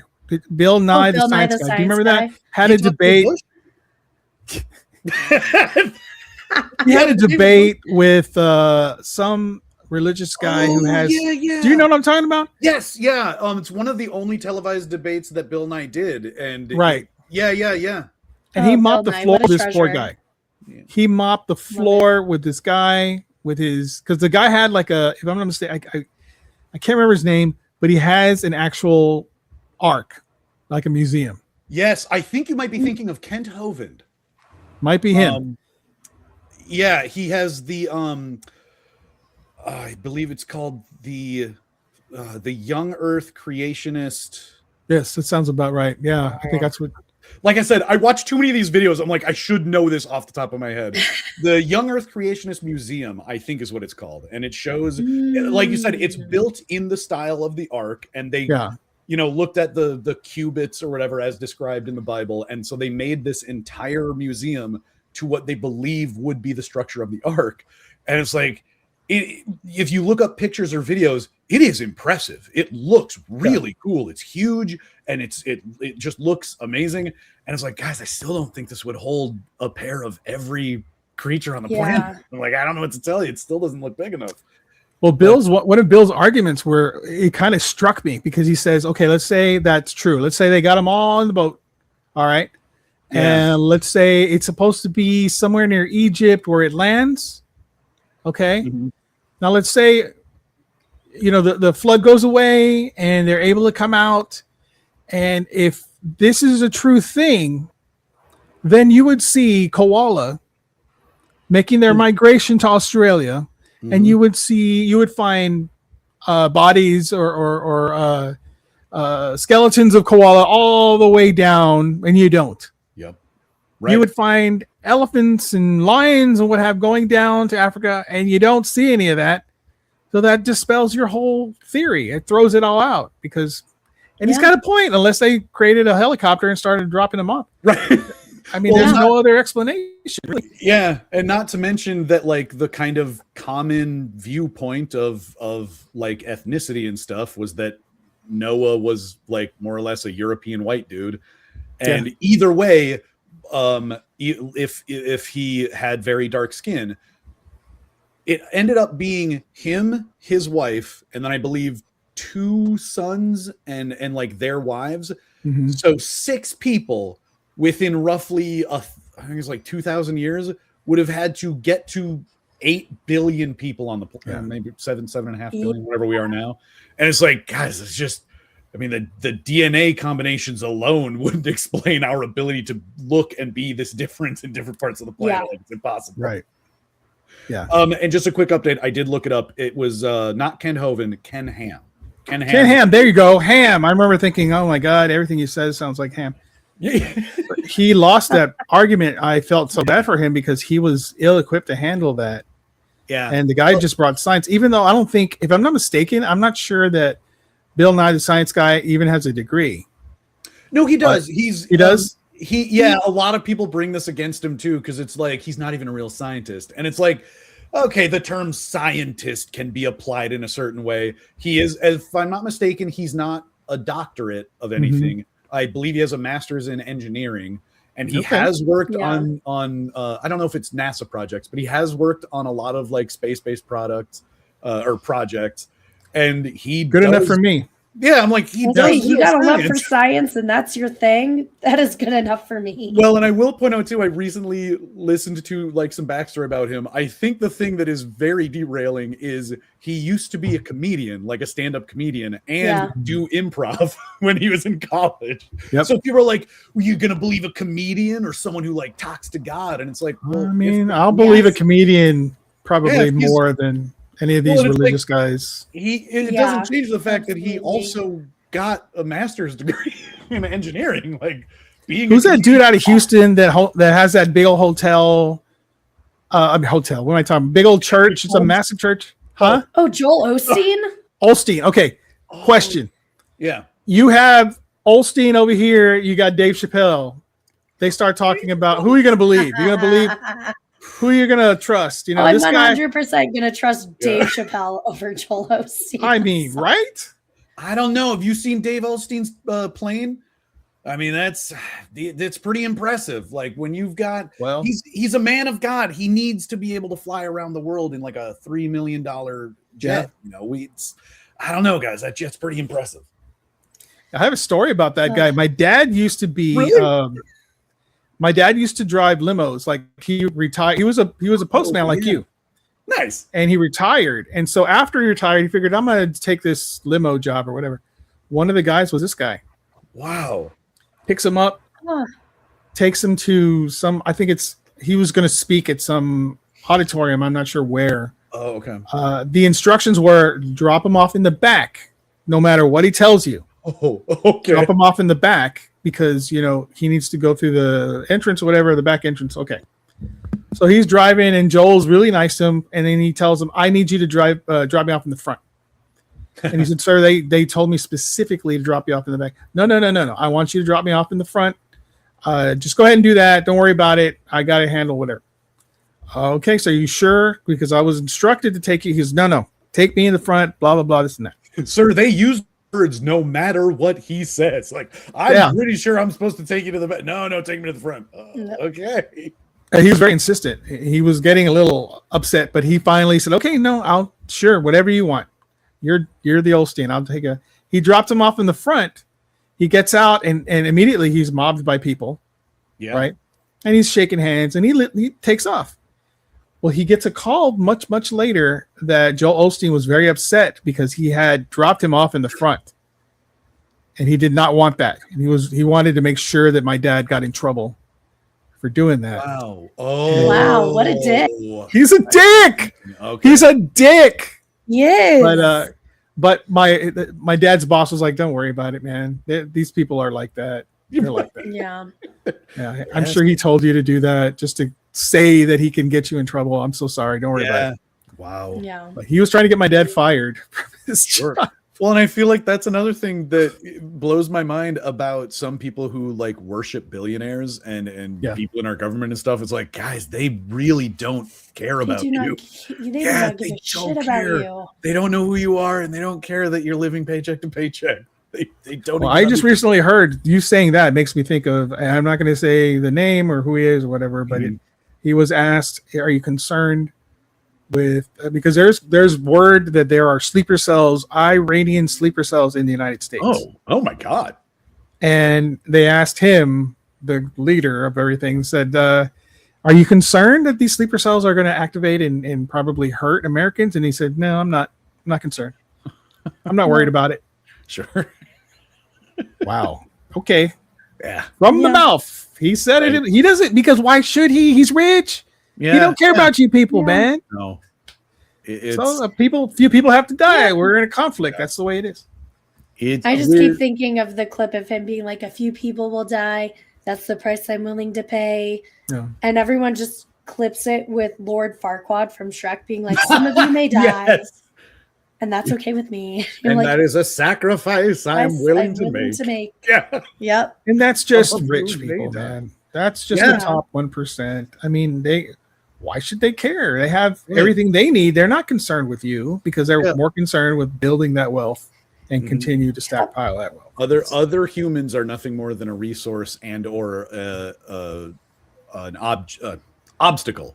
Yeah, they're either a resource or an obstacle. That's how much would they pay for one life? Let's just say, how much money would they part with for one life? It's negotiable. Yeah. There is no specific number. It's whatever. It's the lowest. There's no specific number, but they would pay the lowest possible cost. Oh, absolutely. In a way. Yeah. Oh, and I think it would probably be that. It'd be zero if they could help it. You're out. If they could get it, it would be zero for sure. Yeah. Of course. Or wait enough till you kill them, and then it was like, oh, okay, well, there's no reason to pay you now. Yeah, you killed them. Unfortunately, I do. It's in times like these. Not that we've necessarily seen a lot of times quite like this, but I look back to Deep Space Nine. It's an old Star Trek show from the 90s. Yes. The original creator Gene Roddenberry had an idea of a very utopian future where there is no money, people simply trade on their reputation, essentially. So the better version you are, the more like resources and praise you get and whatnot, the higher up you can be in society. And when they get to Deep Space Nine, which is like the third Star Trek show, they go through a very unexplored part of human history that happens to take place in 2029 in Gene Roddenberry's. Yeah, so we're getting close. But the idea is there's essentially a giant, basically the Third World War and a massive Earth civil war of like two different factions that's basically commerce versus the people. And a lot of people die and a lot of societies crumble. But then in the end, we end up in the utopia of Star Trek. And I've told my friends since I was like 12, I'm like, I think that sounds right. I'm like, and Gene Roddenberry predicted a lot of stuff that we now have. And I'm like, I do feel like we can get there. Like as a species, we can get to a utopia, but we're going to go through some dark shit first. And I'm worried that we are on the cusp of that dark shit. Yeah, that sucks. But I love Star Trek. Don't you, Celine? Are you a Star Trek fan? I have not watched Star Trek. No. I know. I know. My husband is cursing me downstairs as we speak. Oh, his like Star Wars sixth sense is like tingling or something. Yeah, his nerd sense went off, and he's like, she's talking about how she's never seen it. I love that. Like half the stuff people ask me, they're like, "Have you seen this?" And I'm like, "No." This is what bothers me about humanity. We can't get out of our own way. Sure. Conflicts. What I hate about all these conflicts we're having, it's all about money, essentially. It always breaks down to, and I always want money to be just get rid of all of that Yeah. and to go to what you're talking about, that utopian type where you build your life on merit. Right, exactly. Yep. And there's no hunger because there's replicators. Right. We'll explain this, Celine, as we go on. Replicators. Okay. They make everything. You can have a replicator. If you want water, it'll replicate water. If you need a part for an engine, it will replicate that part. Wait a minute, Celine, do you really not know what a replicator is? No. Oh, I thought So it's that like was 3D printing, but it's not. Yeah. It's way better than that. It's actual stuff. That You is can cool. make You another. Yeah. essentially have a bank of like just like bare like molecules of certain elements, and then you don't even press a button. You tell the computer, "Hey, I want this," and it just manifests it into being in like a second. And into a mug or into a cup or whatever. And as a matter of fact, that becomes the basis of the utopia that they build in the future, because when you can just have anything you want in an instant, there's no need for commerce. Like you can have any product, you can have any food. Even you can even just tell it, I want a glass of water, and you don't even really need like pipes in your home, because this thing will just give you water. And so it changes how people end up thinking about like how we coexist, because we don't really need each other to make stuff. And you're not fighting over resources either. Yeah, that's exactly the perfect way to put it. Yeah, resources are no longer a scarcity. So we get the freedom to pursue art, just like write plays, or you can just have a coffee shop, and that's what you do in your community. You have a coffee shop, people coming in, and it's like, I do think we can get there, but I hope we can. Well, and we're getting close, because we do have replicators, and we have not replicators, 3D printers. I wish. We do have some that can make food. Apparently, it can use organic things. Yeah, and you can. I don't know how good it is, but we're getting there. Are they going to replicate the rat ass and put that in there? Well, like you said, that's where the flavor comes from. I know. Without rat. You got to do it. You got to replicate it. Yeah, it's got to be in there. But I mean, I think that something drastic has to happen for that to change, unfortunately. And that's lives. That costs lives. It's going to cost ideology. People who believe in religion might have to stop, because in Star Trek there is no religion. No, it's kind of an interesting concept. They get to a certain point where they're like, we don't need to depend on archaic belief systems to give us purpose and give us like direction in life, because we as a community give ourselves purpose and direction. So hopefully we can interesting. It'd be nice. It is a great concept, and the show is wonderful. The show is wonderful. I really love that show. Yeah, various series are hit or miss, but I remember watching The Next Generation in the 90s, and I was just out of high school, and I just wanted to be one of the crew member, man. I don't care. Yeah. I wanted to be on that ship. I wanted it to be real. Hell yeah. Freaking loved it. Oh, so good. But I'm going to grab a drink real quick. Give me 1 second, Sure. you guys. I'm not going very far. I promise you. Now we're in control. David's gone. This is our show. Welcome. Don't know what's happening. Oh God, can he still hear us? Yes. Oh shit. Do you have Bluetooth headset or something? Oh no. Oh, I thought you were going further away. Nope. I heard every word you said, man. That is amazing. Celine, run. He's on to us. Oh my God. Oh. Celine, you have some homework to do. I do have homework. You got to watch Pluribus. Yep. And you must watch Star Trek. And you may have to go to the original series. I don't know. You may need a little bit of Shatner in your life. Yeah, even as a fan, I've never made it through the original series. It's structurally fairly similar, but it's just so obsolete at this point. It's just hard to watch. It is. He's like, but think about all the devices in that era. Yeah. The communicator. We had that. They had this pad. Remember this pad that they would come and sign off? Yep. iPad. Even stuff as simple as sliding doors. Like when the first Star Trek was created, they didn't have that. And then, like the early 80s come along and you've got grocery stores, even if it's just like the little footpad thing, you step on it and the door opens.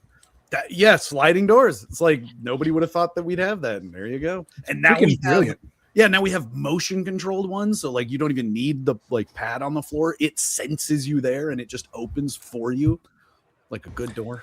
We're so very close to a what are those little medical kits that they would tricorder. Have? A tricorder. Yeah. Yep. So close to that. I actually read somewhere that they're working on. It's essentially an entire hospital in a little flip phone, more or less. It can. Yeah, it can scan your entire body. It can get all of your vitals, oxygen level in your blood, any foreign bodies. And then along with that, they're creating essentially, what are those called? Not stim packs, hypo spray.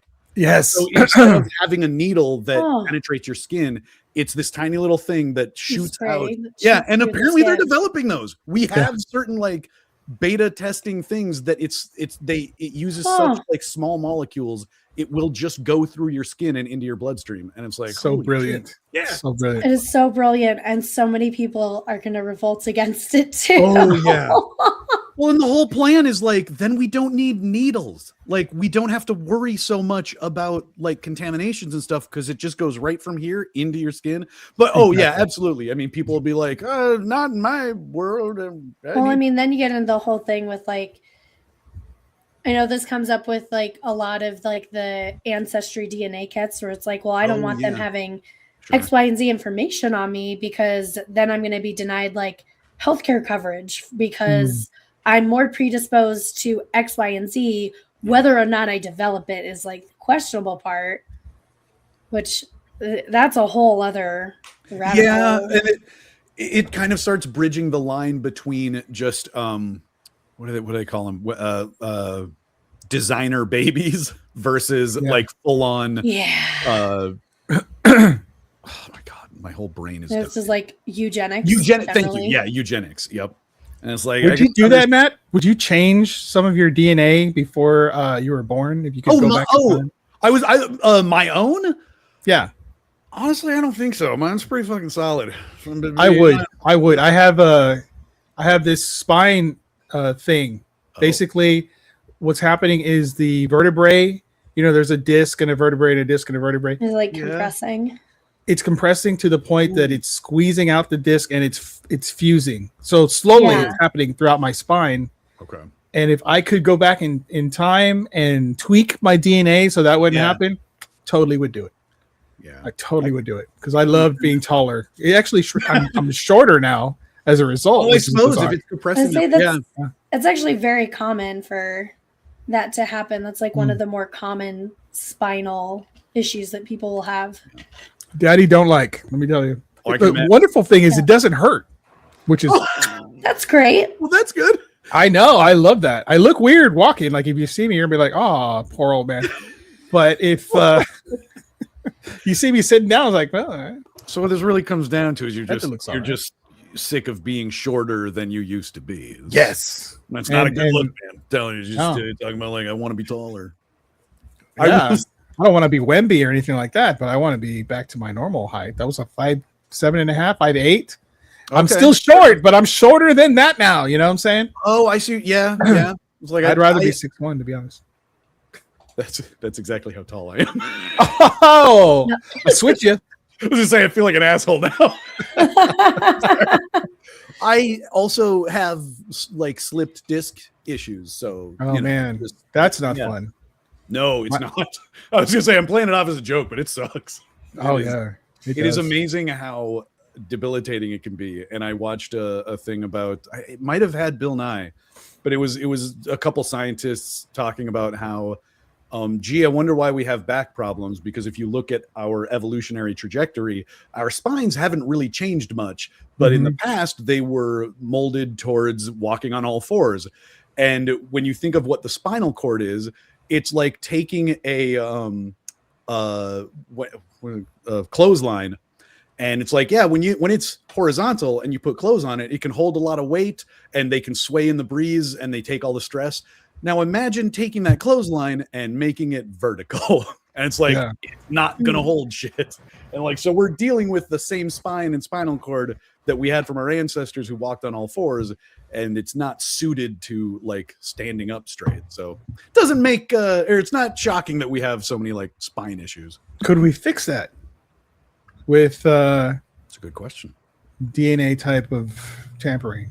Potentially using like CRISPR methods and whatnot. I suppose we'd have to figure out like which specific genes affect spinal issues and spinal structure, make our bones a little bit more dense, perhaps. Titanium, a little, I don't know.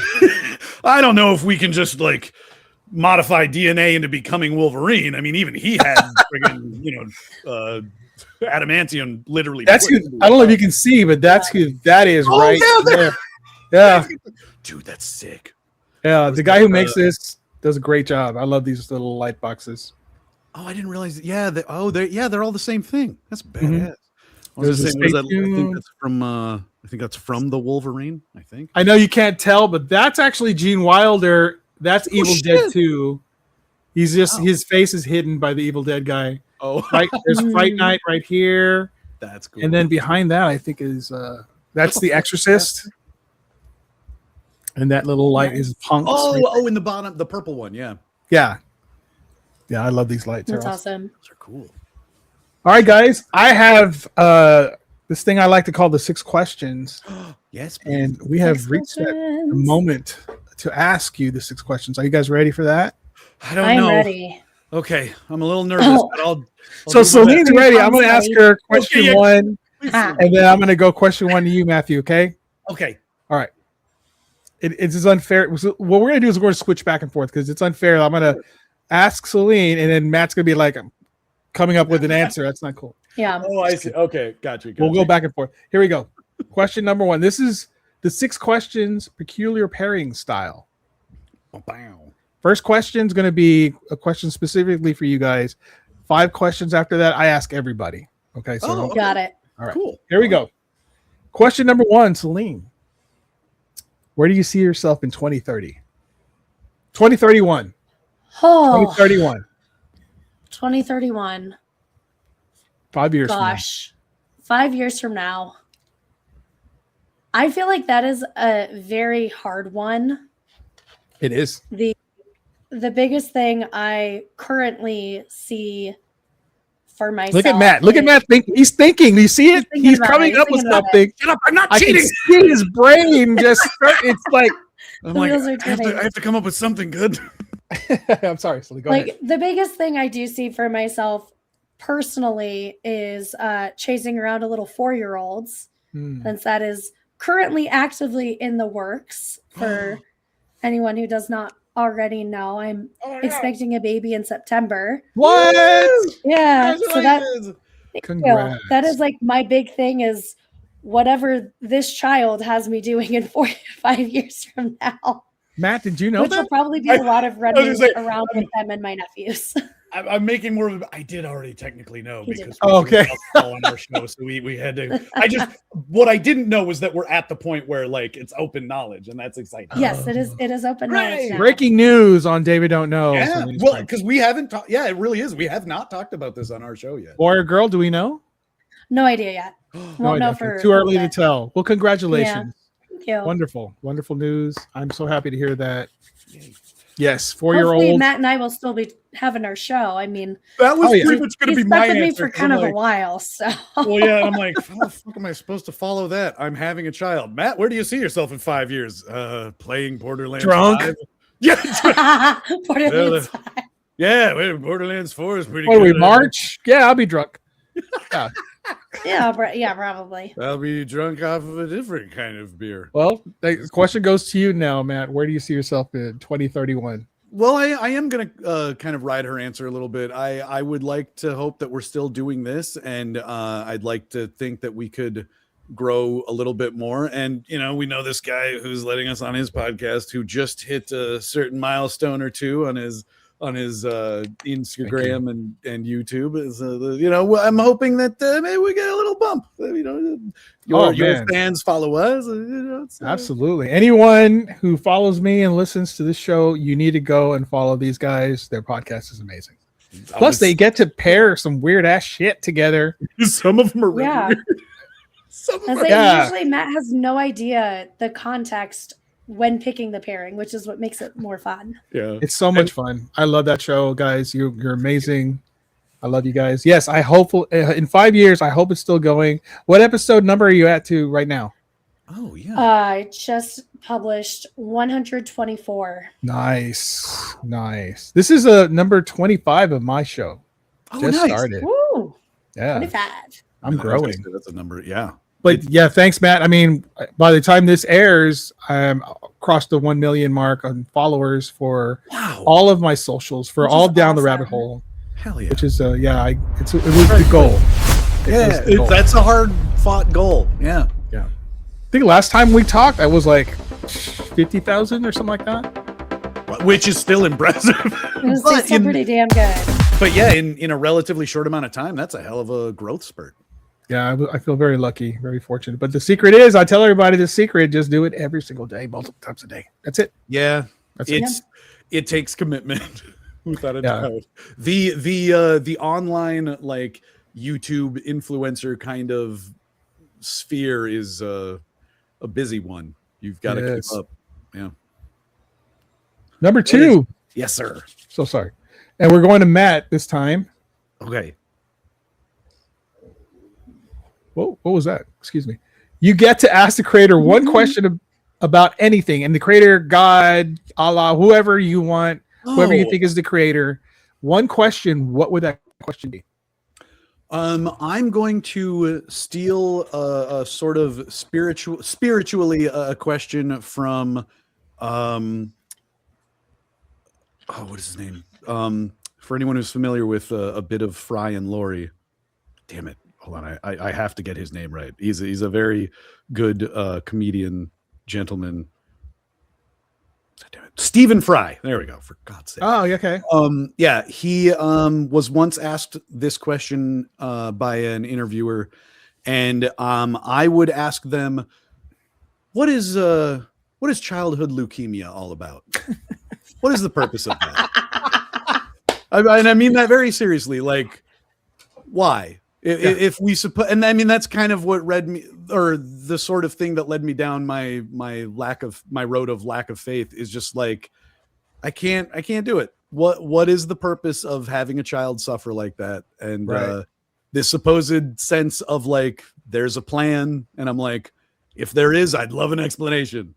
I'd love to know what the deal is. So, thank you, Mr. Creator Person. Or Ms. I think the way I look at it, and a lot of people might not like this, but the way I look at it is God may exist in the form of all of us. So if everyone does have a soul, then we are a piece of God.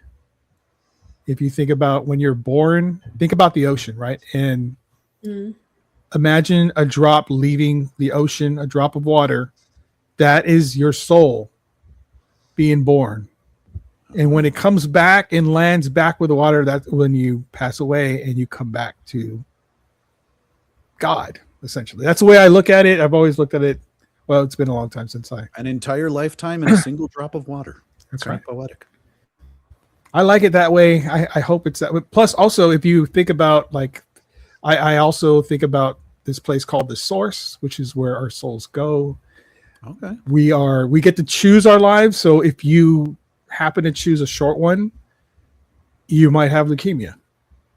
And it's the lessons in your life up until the point where you know you're going to leave, right? So you're having to learn these lessons. And when you do, if you do, you go up and you level up in a sense.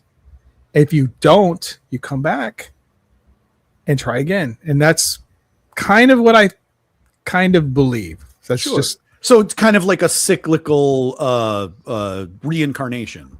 Yes, it's definitely it stacks it like because you kind of keep like in the life you're currently living, you might not remember past lives, but then like as you build upon each existence, you sort of gain more like wisdom, knowledge, skills, what have you. Right. I like that. Yeah. There are these things called soul contracts where you make a contract with someone and then you get into this life and you meet up and you go through whatever you're trying to, like for example, when I met Angie, my girlfriend, when I saw her, something happened to me. Like when we started talking, we met on Bumble. I don't know if you know what Bumble is, but it's one of those dating. That's when my husband and I met, was Bumble. Are you serious? Oh, that's so awesome. Love Bumble. I loved it. Yeah. But we hit it off just texting, just getting to know each other. Yep. And it was as if I knew this human being for my whole life. I feel like I knew her. I know this person. Then I met her, and it really hit that I know her. Yeah. But I've never met her before in my life. So what was that? And I come to learn that maybe it was we made a soul contract of some kind, or we knew each other in previous lives, or she was my father when I was her daughter. Sure. Brother, sister, cousins, who knows what it is. Yeah, right? Your souls are right. Yeah, you're kind of entangled through multiple lifetimes. I also have a weird theory about that a lot of people who are gay, or they can't, like, maybe it's because they were a woman in their previous life and now they're a man. That might, because sometimes you remember some certain things. I don't know. It's just throwing that out there. But I think that's I think at the very least that's a more beautiful premise and thought than some people have in certain other religions. right. I'd love to think that we kind of come back and make another go of it. I say, be open-minded to people. We're trying to remove hate from my whole existence. I don't want to hate anything. And so, just try to, you heard me. Number 2 for Celine, you get to ask the creator one question about anything. What would it be? Mine actually is kind of similar to Matt's in that I would want to know if life is like a game of The Sims and you got bored. Is that what happens when things get so chaotic? Or it's like you've been doing this for a while and it's like, but you know what? What if I just did this just because? I love the idea Is that what's happening? Because there are things that happen in life that I don't know it. I don't understand. It doesn't make sense. Is it because you just got bored? That's what I'd want to know. This feels like a good like TikTok or something where it's just like the creator is just sitting bored at like a PC, just making little click sounds. And that's like, what if I put 7 stoves in the same room? Yeah. And they set it on fire. Oh no. You're just like, fuck it, hurricane. Just like click, like earthquake, tsunami. Just as It sure does seem like it, right? Like there's like, especially what's going on today, like everything that's going on today. It does feel like we have these weird cycles of relative amounts of peace, and then all of a sudden shit just hits the fan, and not entirely like geopolitical, just like a shitload of just like things happen. Weather You're like, things. what is going on? It's crazy because if you look at like, I used to look at this. I don't look at the news anymore. I like to be happy. So I understand. But I used to look at, there was this thing that would show all the weather events that happened around the world the past week. And it was horrible. Oh. There's so much we don't know about because we don't, like, especially Americans, we don't care about other countries. We don't care enough to, you know what I mean? It sucks, but but if you go and you actually look, you'll see some horrible shit going on around the world that doesn't get reported. And it's kind of weird to see that. But anyway. Yeah. I mean, I think that's part of the degradation of our own like news sources, news cycles and stuff, is that like it's all they have to make money. It's all based on, like, if they just had the same report of like and they're like, and another small island was devastated by a giant wave and a bunch of people died. Like if that was just constantly being reported over and over, they're like, people aren't gonna tune in, so we have to make it clickable. I like that answer, Celine. As a matter of fact, it reminded me, we should have talked about the simulation. We should have talked about CERN. I forgot. Yeah, we're gonna have to do this again. Part 2. Yeah, I have a show now that it's brand new at this recording today in March. This is probably going to come out May, but I have recorded my first episode of a show I'm calling Deeper Down the Rabbit Hole, and I have a panel of people on the show. Oh, okay. I have JJ Rose 777. She's a psychic medium white witch. And then I don't know if you guys know who Joe Gelinas is from Tales, Trails, and Taverns, but Yes. he's a podcaster. That's great. He's on with me. And then I have Tommy Cullum from Let's Get Freaky. Okay. And then I have Hollow Sky podcast, which is one of the top paranormal podcasts in the world. Like, they are huge. Badass. So I have all those people, and we talk about CERN, and we broke it down, and awesome. It was amazing. It was so much fun. But yeah, that's definitely a big one to talk about. Hell yeah. So I have to have you guys on that show. Yes, please. Absolutely. We will take one subject and we'll go deeper down the rabbit hole on that subject. Yes. Okay. That's what the title means. I got Yeah. I got it. Hit something back here. Oh, here we go. All right, number 3. Yeah. Where was I last? Okay, we're going to Celine. I believe it's Maybe her go to turn. me now. Yeah. Okay. Hey, this one's a weird one, but how do you want to die? I would prefer to go quickly. I'd like it to be regardless of whether it's in my sleep or hopefully not something super horrifically tragic. I want it to be quick and to basically not know that it happened until I'm on the other side and be like, oh, well, that sucks. Well, it's all right. Again, So you're making me think quick. of like the way life works, and that one of the theories or one of the things that I've learned is that if you're going to die and it's going to be a traumatic, horrible death, one that is quick and painful, but it's still painful, right? You are yanked out of your body before it happens, from what I have heard that too. That you heard that? Okay. Your soul is like removed so that you do not actually feel anything. Right. Okay. So good. You've heard that. So yeah, keep that in mind. So that way, you know. Yeah. There's a second part to that question, and it's called, how do you think you'll die? Probably in my sleep of old age. Probably. Really?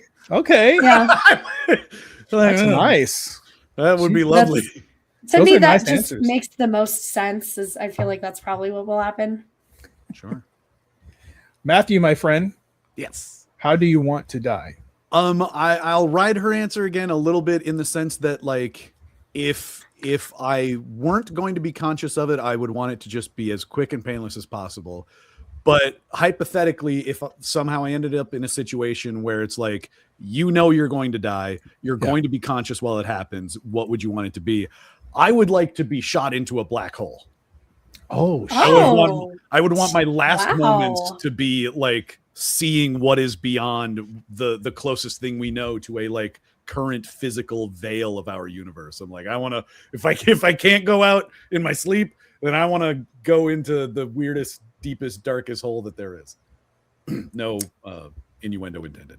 I think people always way to think or go. look to Interstellar and Matthew McConaughey Yes. and how he's able to look at it. I don't think that's the way it goes, man. If you go into a black I hole, don't think it is either. you get stretched till you're going to be dead quick, and then you're going to get stretched out to like the most liquidy kind of. I agree. Yeah, I don't think it is like Interstellar, but I would want to know. And like, I get the feeling that before you would be anywhere near what we would consider to be like quote unquote inside the black hole, you would be so dead and spaghettified that it wouldn't matter. Yeah. But like I said, maybe I'll get to see something cool before. Spaghettified. I wouldn't. What would kill you first, the heat or the stretching? Oh, because it's really hot. I don't know. I guess it depends on like whatever vessel you're using to go in. Presumably it's designed to resist heat. Like, I feel like that is a concept we would understand enough that we might be able to protect.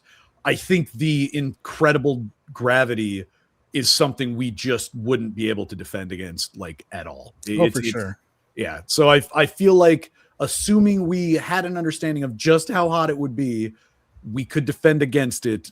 But that being said, I'm not sure we even, if like the mathematics we have surrounding black holes are to be believed, I don't think anything could possibly save you. Whether it's like, if it's the heat, you would die before you even realized you were getting too hot.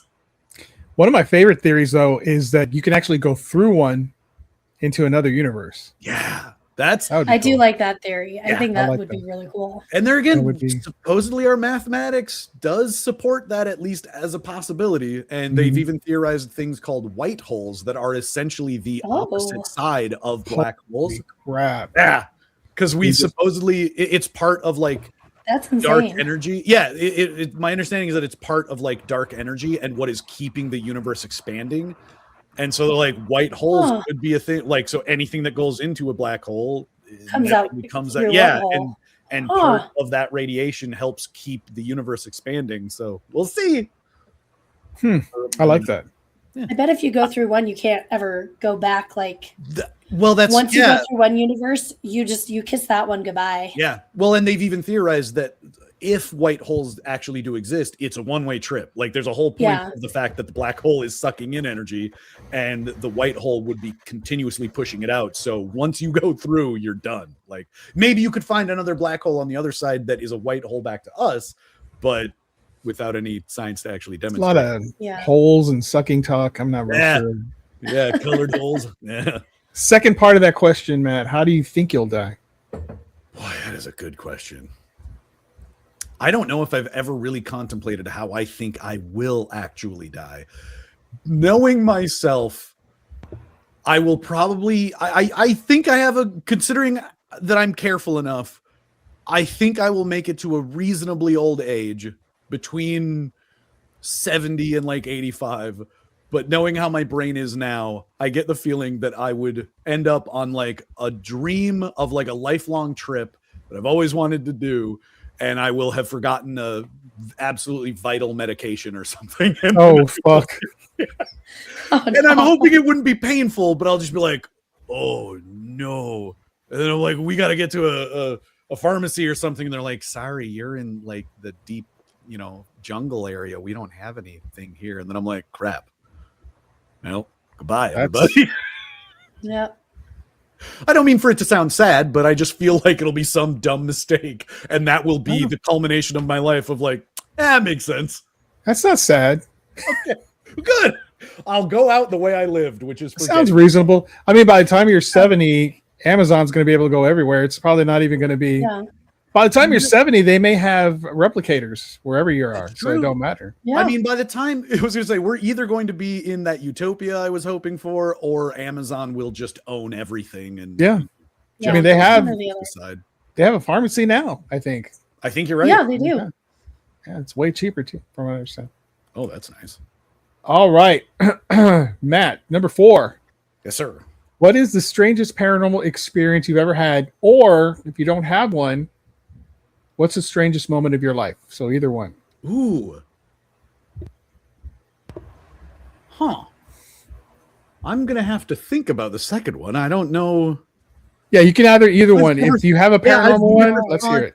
I do have a paranormal one. Yeah. Again, like as a skeptic, I do still have certain things that I can't quite explain. And this is going to sound really lame. But at some point, if we talk in the future, I'm going to have to try to think of like what the actual weirdest moment of my life is. But in terms of paranormal, I have never really had much in the way of sleepwalking or like sleep paralysis. But and knowing how our brains work, this could just be a made up memory. But I still have a significant, vivid memory of being like 5 years old, I think. And when my brother and I were really little, we shared a room that was on like the base level of our parents' house. And our room, the bedroom door would open right to a staircase that goes up to like the kitchen and everything. And I had an experience of, we almost always slept with the door closed, but I woke up in the middle of the night. I couldn't move, but I could move my eyes and turn my head a little bit. And as I slowly turned my head, our bedroom door was open. And as I kept turning it, I saw a figure at the top of our stairs that I can only describe as like a paralysis demon, as people say. And for whatever reason, it had the shape of Abraham Lincoln. Oh, didn't do anything. Yeah, I don't know. Had the big. It had the hat. Yeah, had the hat. Holy shit! I don't remember it really having any kind of like face but somehow still discernible features. So you could see a beard and it being dressed in like old timey clothing. And I've just always had a sense of it being Abraham Lincoln. I don't know why he would be in my house or at the top of our stairs just hanging out, but and I don't remember like feeling threatened or anything like that. I just remember trying to like go back to sleep. And so I couldn't tell you if I actually woke up, if it was just a weird dream or what have you. But yeah, I have a strangely vivid memory of seeing Abraham Lincoln at the top of our stairs in the middle of the night. So yeah, it was like 3 a.m. and just dark. And there he was. So never seen again. Did you get any features from this thing, or was it like a dark silhouette? So I don't know if it was like my brain filling in gaps or something, but like I do simultaneously, I remember it being just like essentially a complete black void, but I had the impression of distinct features like the cheekbones and the beard, and like you could tell that it was like fairly nice clothing of like that period, which there again, I was really little, so I don't know why I would have any kind of image of like Abraham Lincoln or that old timey clothing, but I imagine at some point, you know, we saw like history books of the 10-gallon hat and stuff. So yeah, I don't know why. Yeah, it was simultaneously indiscernible and the spitting image of Abraham Lincoln. Wow. You could have seen the Hat Man. So weird. Oh, you could have. That could have been the Hat Man. You could have been the Hat Man. Holy shit. Yeah, think about it. Because I actually was talking to someone about this at work the other day, was the Hat Man. Because he's a tall entity. He's a very tall entity. So is I don't know Lincoln. why I never thought. I guess like I just always associated it with Abraham Lincoln, that I never even thought of that.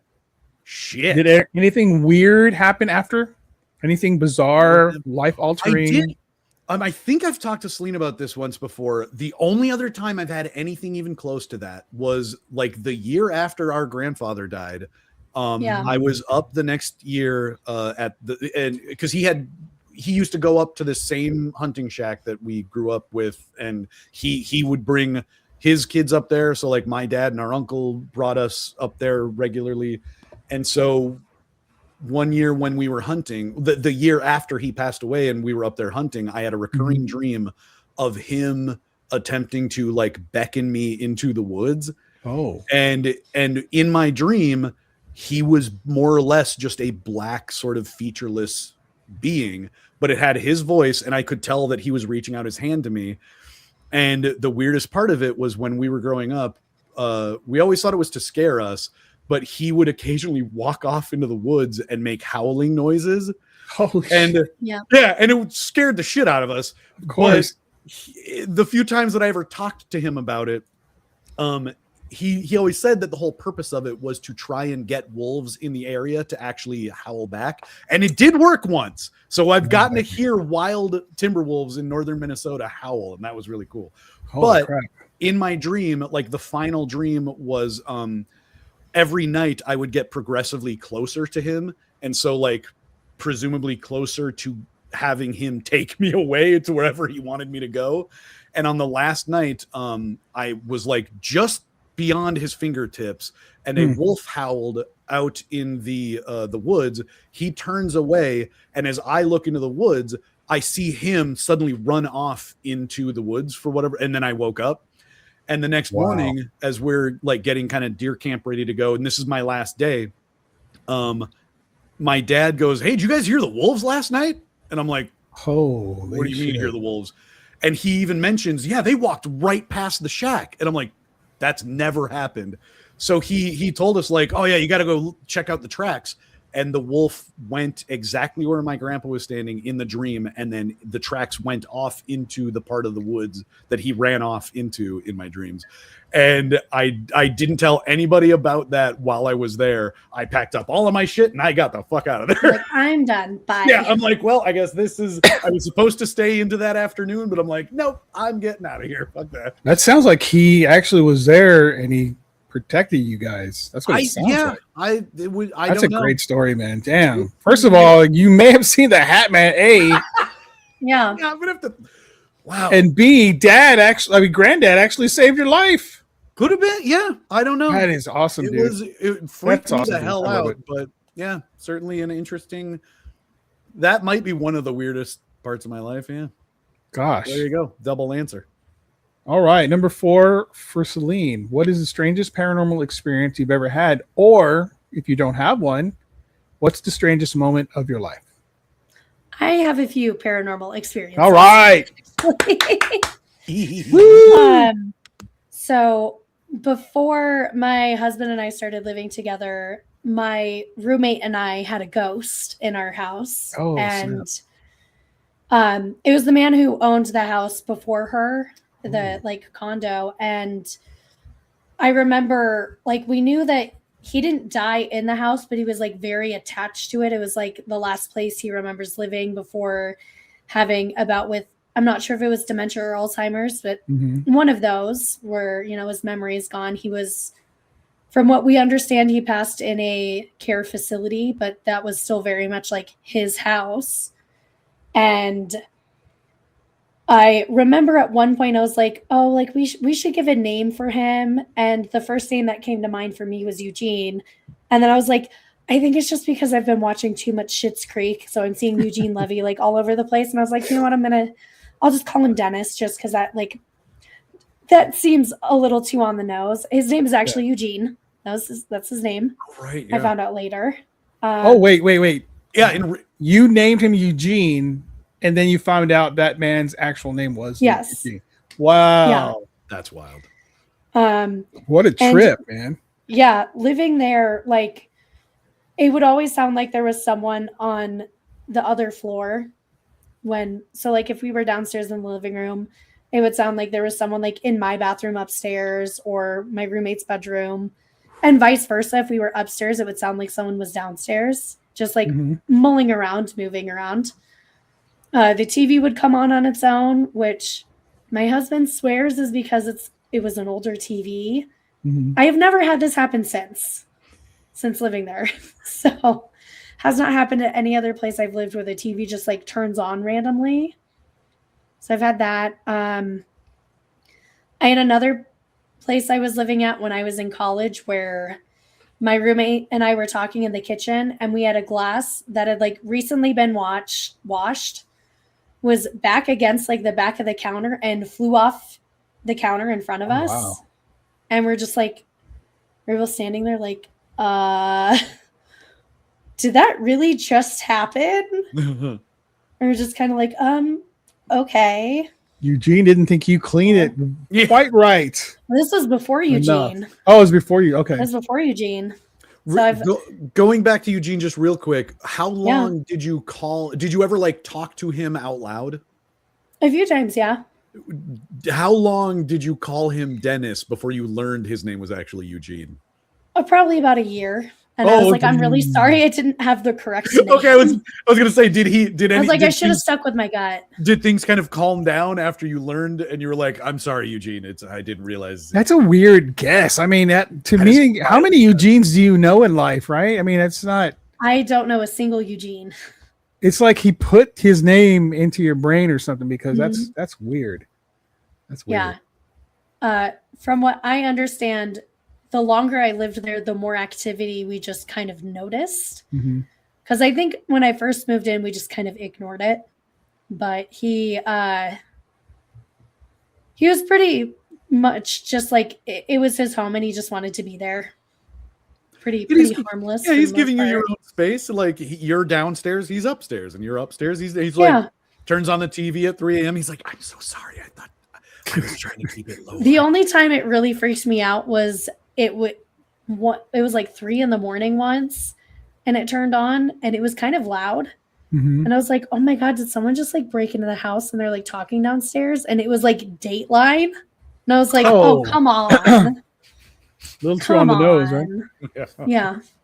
I was like, it had to be Dateline, because usually it was almost always like the finance channel, because we didn't have actual cable. It was just whatever random thing the TV had access to would turn on. We're like, he's sitting here watching Yahoo Finance. The Gotta dude check likes those stocks, Dateline. man. I don't blame him. Dateline's pretty cool. I like Dateline it. is top It's notch. dope. It's dope. Not what I want to hear at 3 a.m, or it's like, and then she was dismembered. Right. Yeah. I maybe don't want to hear that, but yeah, That's pretty cool. Those are Yeah. great. I mean, I don't know. I feel like this is my sanctuary. I cannot deal with that shit in this house. I don't want it in my home. You know what I mean? I feel sorry Yeah. for people that have to experience this stuff, because how can you rest in your own home, man, with that stuff going on, you know? Well, has anyone my turned rule that of question thumb on was you? my room is my space. You do what you want in the living room. Yeah. If I'm in my room, leave me alone. Yeah. Boundaries. We just had boundaries. Yeah, the strangest paranormal experience that I had was Child Entity. Oh. And this was before I even had I used to not believe in this stuff. I didn't believe in ghosts. I didn't believe in psychics. I didn't believe in witches. I didn't even know witches were real. I thought it was just a Halloween thing. Oh, yeah. And then I had a fire in my apartment. There was a fire in the apartment above mine. Me and my dog Charlie were the only ones in the building. It's like 1, 2, 3, 4, 5, 6. It's like 8 apartments in this building, and I didn't have a place to stay because, needless to say, the place was destroyed. As a matter of fact, if I had stayed in that place 10 more minutes, I'd be dead. Oh, wow. Oh wow. Yeah. I would have been dead from smoke inhalation. I smelled it, but I thought it was barbecue. I thought someone was barbecue. Oh, yeah. Texas. That's fair. Oh, Smell especially like- in Texas. Oh, Yeah. Yeah. The few times that I've been Gross, near no. like a straight up like just runaway burning building smelled strangely like barbecue. Smelled like barbecue. It Yeah. was weird. Like mesquite. Yeah. So some dude that was working up the street at a convenience store on the building working on an AC saw the fire, drove down, and was knocking on all the doors, and I was the only one that came out. But if it wasn't for that dude, I'd be dead. But anyway, that night I stayed at my sister's.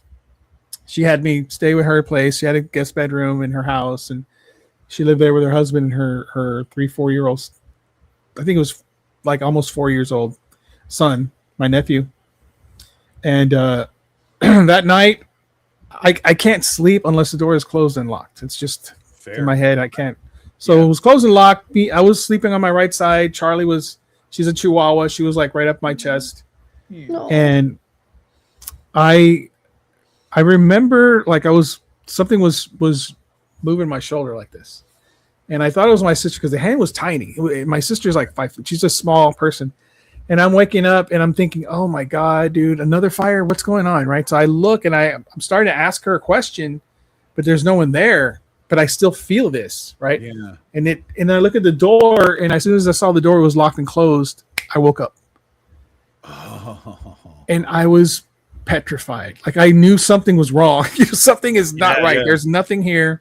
And then I heard what sounded like feet shuffling in front of where I was facing, go around the bed. And I was still trying to process what was going on. Like maybe I'm hearing things, and then it giggled. It giggled like a little kid. Oh. No, fuck that. It made a creepy little laugh. And I think it was a boy, but I don't know. Yeah. Sounded like a little boy laughing. And my dog woke up, and she was like, she did not bark at all, which was bizarre because you would think something like that would scare her, right? She was quiet, and she was looking around like she couldn't see what was the noise, right? It walked again in front of me. By this time, I had my blanket over my head. I was not. You're like, absolutely not. No. It walked across again. I could hear it walking to face me again, like where it was at, where it was waking me up.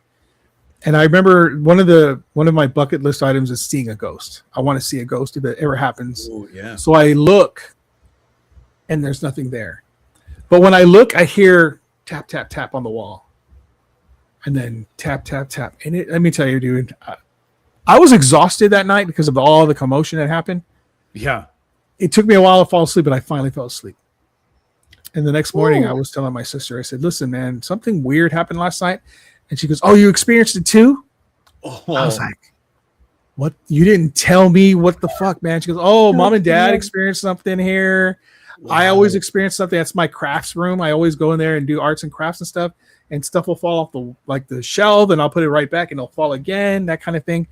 And she said that our my nephew, who was, like I said, between 3 and 4, she says in that room he talks to somebody. But I thought it was like an imaginary friend. I thought that's a normal thing. It's no big deal, right?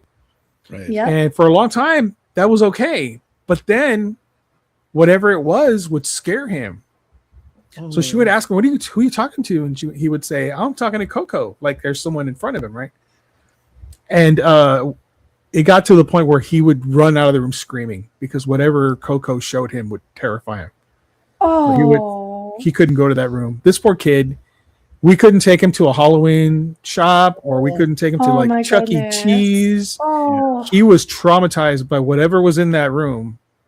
that is so sad. Yeah. Well, they ended up Oh, moving obviously later, but the weird story about that, the side story with that is the woman that my sister rented that house from Yeah. had the same name as our mom. That's one. Oh, wow. 2, she warned my sister before they moved in. She says, listen, I have to tell you this. You can take it any way you want, but I feel like I have to warn you. Anyone who moves into this house, it doesn't matter if they're married or if they're a couple, if they move in and they're together, they will not move out together. I just feel like I should warn you. Okay. And my sister was like, oh yeah, don't worry about it. Because their marriage was perfect. It was really a good marriage. Her husband was he was a big, strong dude, but he was so gentle and kind and really like soft spoken. He was one of those guys and you liked him. Everyone seemed to like him. Well, I remember that when I stayed there, they'd already lived there for a couple of years. Okay. He was not the same. As a matter of fact, he was like letting me know he wants me out without saying those words. And he was never been like this to me, but he was ugly. Interesting. She said that he changed from the nice, mild-mannered, kind, soft-spoken guy to like a completely different person. Wow. And they ended up getting divorced and moving out separately. Whatever was in that house was manipulating his energy and his life force. That because when they moved been out, doing that for years with anyone. I really think that's what happened. Because they're great, they're divorced now, right? He's married to someone else. Yeah. But they're great co-parents. Like they parent well together. They get along. It's just like he's back, right? It's just that whatever happened, I don't know what happened, but he's back to normal now, and they've been good friends. And he'll help her if she runs into problems, and she'll help him. It's just, I don't know, man. Weird. That's the weirdest experience. So that was mine. Fair enough. All right, number 5. Question number 5. I'm gonna do one thing real quick, just in relation to little kids. Every postal carrier has at least one story of the first holiday season you do, and it's like the days are shorter, and you've just got 100 packages left you've got to deliver, and it's dark as shit, and you're going as fast as you can. You go around a corner, boxes shift, and you'll hear it's because some toy is activating in the back. Oh, and you lose your shit. You're like, fuck this. Oh my god. Yeah. Everybody has at least one story of that. I love that. It's the worst. Celine. Sorry, number 5. Yes. What's the scariest or weirdest dream you've ever had? Ooh. I dream differently than everyone, apparently, from when I've shared this with people, and that I typically dream in third person. So I watch myself do stuff, which is kind of odd. Okay, yeah. I've had dreams like that. Yeah. That's my norm for me. So when I dream in first person, it really throws me off, which doesn't happen very often. And I have 2 dreams that have really stuck out to me. One was when I was in middle school. I had this dream that I was skiing and had this really bad fall and got this horrible concussion, had all these things happen. And I was supposed to go skiing the next day. And all I could think about was I have to be careful about falling because if I do, I'm going to get a concussion. Something's going to happen. It didn't happen to me, but it happened to someone else I was skiing with. She fell. What? And I knew immediately when I saw that she was on the ground, I was like, something's not right. So I went I was with like a group and we had an instructor. So I went straight to our instructor and I was like, something is not right and you need to go see what it is. And just like immediately knew. And that's like one of the few times I've had a dream that's been like a premonition. Wow. And then the second I had more recently was actually about our grandfather, funny enough. And that I had dreamt he was at the house I grew up in. And like, just like a typical thing. Yeah, I mentioned this to you before, Matt, where they were like our grandparents were visiting us, but I was very much like the age I am now, an adult. And in the dream? Yes. Okay. And my mom since sold the house. She hasn't lived there for, I think, since 2015, 2016. So going on almost 10 years. And in this dream, I was talking to my grandpa about something.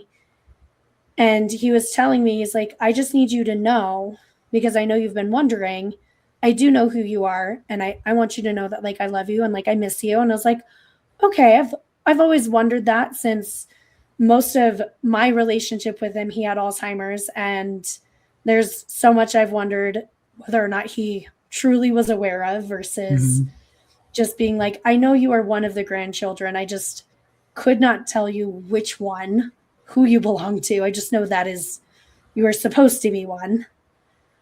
And as I'm talking to him, my mom and my grandma walk in and they're like, Celine, who are you talking to? And I'm like, well, I'm talking to Grandpa. He's right there. And they're like, there's nobody there. There's nobody there. Who are you talking to? And I was like, okay, weird. That is. And like when I woke up, I just like had goosebumps. In your dream, they're asking you, and there's no one there. In your dream, it was like I was talking to a ghost in my dream. So let me ask you this, because you said in one of those dreams that you were like the age you are now. Did you look like you do now in that dream?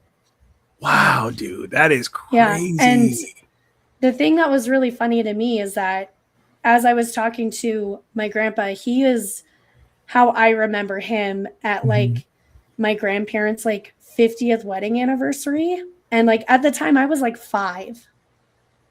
So I very much remembered him like a certain way.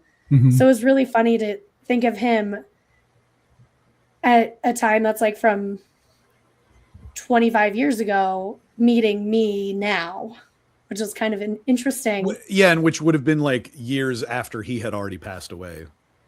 Yeah. That is extremely interesting. That's a great dream. Holy crap. That is a good dream. Wow. Matt? I wish mine was so wholesome.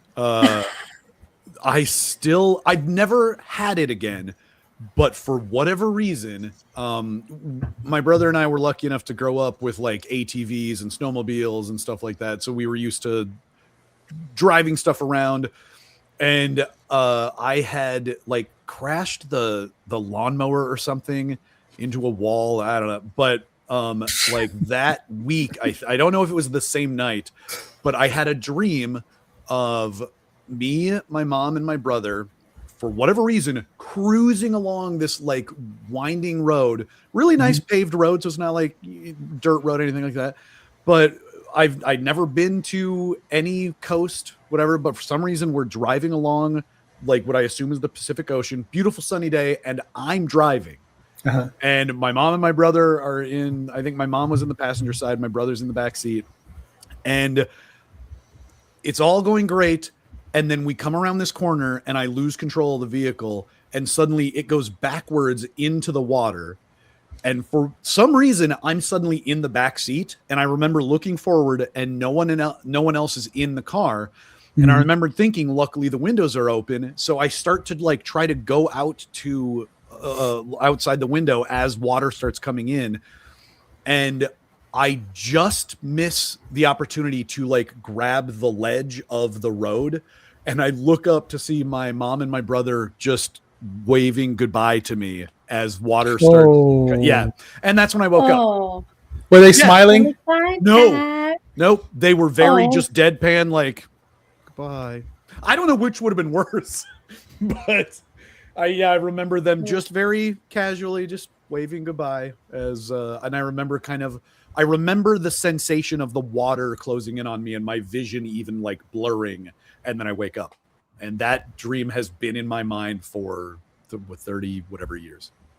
That's insane. And I still think and like I said, luckily I've never had that dream again, but I still remember it and still comes into my mind every so often. So you were a kid in this dream? Yeah. I was, because I think when that occurred, I like I said, I think I was like 4 or 5. Oh wow. And I had that dream. Yeah, either the night that I had that little accident, whatever, or it was sometime that week. I had it in pretty quick succession after I had messed up the lawnmower or something, and only ever had it that one time, but I still think of it. That's insane. Wow. Yeah. That's a good dream. That's a scary dream. That they've said that scientists have come out and said that they believe that some dreams, not all dreams, but some dreams are a window into an alternate universe or you know what I'm saying, a whole other life that you had lead. Like if you had married someone else or had done something else, maybe that's one where you didn't make it in that universe. Yeah. Oddly enough, I've talked about this dream before, and with a friend in college, we wanted to make a movie. We talked about like writing a script that was sort of based on that, where every time you have like a spine tingling moment, it's you in another universe passing away. And I don't remember what the premise was going to be of the adventure of the movie, but it was also around the time that I think it's Jet Li came out with a movie called The One, and the whole thing is that you hop through universes, killing other versions of yourself, and their essence has to go somewhere, so it goes into you, or it gets dispersed throughout the rest. Interesting. Yeah, it's really good movie. Really, there can only be one. Exactly. Yeah. So I shall be the last. Yeah, it is very much a Highlander kind of thing, where as he's going through universes, he gets down to his last version of himself. But that movie came out, and as we had been talking about that, we're like, oh well, someone's kind of already done that, and then we just sort of forgot about it. They're actually shooting a new Highlander, like a remake. I heard about and it's still the same storyline. I didn't know that like all the TV shows, all of the movies from the past, supposedly all are in the same continuity. And so even this one, 30 years later, 40. I love it. Yeah. I do too. I'm like, I love that movie. Sold. And the guy who played Superman before is going to be the main dude. I forgot his name, but Henry Cavill. Yes. Oh, dude. It's going to be great. It's going to be amazing. I'm very excited for it. And the guy playing the conquistador guy, the Spanish guy, which was Sean Connery's part, is the guy who was in, oh my God. I just looked at this. Gladiator. What was that dude in Gladiator? The original Gladiator movie. He played the Gladiator. Well, he's going to be the guy who plays the Spaniard. Yes, that's it. Yes, Zeus himself, right? Yeah. I hope. Another quick aside: I hope they bring that Zeus character back at some point. It was so fucking great. Yeah, it was awesome. Oh, good stuff. All right, I think we're out to the last question, Matt. I think it's up on you. Yes. So, Matthew, my friend. Yes, sir. Who the fuck do you think you are? I think I'm a crazy son of a bitch who wants to live as well as possible. All right. I don't know how in-depth that's supposed to be. As in-depth as you want to be. Nailed it. Yeah. Yeah, you got it. Nailed it. Thank you. You're welcome, universe. Celine, same question to you. I'm a badass bitch. That's all there is. Yeah. Oh. Yeah. Who's about to become a mama. Yep. Aww. Badass bitch mama. Yeah. Hell yeah. Good stuff. What makes you a badass bitch, if you don't mind me asking? Oh. That's a great question. She didn't see that coming. No, I did not see that coming. You didn't say that was part of the question. You son of a bitch. I say just the fact that like I very much am not afraid to do my own thing. And if I'm going to do it, I'm going to run face first into it. Whether or not it is executed well is the questionable part. But I'm going to go for it. And, I'm going to die trying. Well, we wouldn't have our podcast if it wasn't for you. So That's true. That's true. Absolutely. I think, if I'm not mistaken, she does the research story. Yep. Oh yeah. No, that's why I'm like, I am lucky enough to most of the time just show up, drinks and eat snacks and try to provide comic relief. So no, we have a good thing going. Yeah. Well, in that, I definitely back that up. You are definitely a badass bitch, because that's a great job you do, for certain. I even forgot what Matthew said about himself. I don't even remember. I did too. I didn't have. I kind of forgot that I was supposed to have something, and yeah, so I don't remember what it was. Crazy. All right, crazy. Guys, thank you so much for joining me, Matt, Celine. I really appreciate it, man. It was great. Thank you, David. I cannot believe 2 hours and 23 minutes have gone by. As a matter of fact, at minute 40, I was like, 40 minutes? We just started. What the hell? That's right. I forgot the timer was there. So I'm sorry if I held you guys for too long, but this was great. No. I even told Celine, I'm like, this is my day off. So I'm like, anytime. This is also my day off. So. Yeah. Oh, perfect fucking day, I took man. today off too. I took today off. Awesome. All right. Well, guys, thank you so much for joining me. I'm thinking it's coming out in May. I'll let y'all know. But if you guys find it interesting, then definitely go down that rabbit hole. Hell yeah. Thanks, guys. That's it. 5 stars, guys. But likes, guys. Come on, subscribe. 5 stars. Like, subscribe. Hit that thumbs up. Bye. You take the red pill, you stay in Wonderland, and I show you how deep the rabbit hole goes.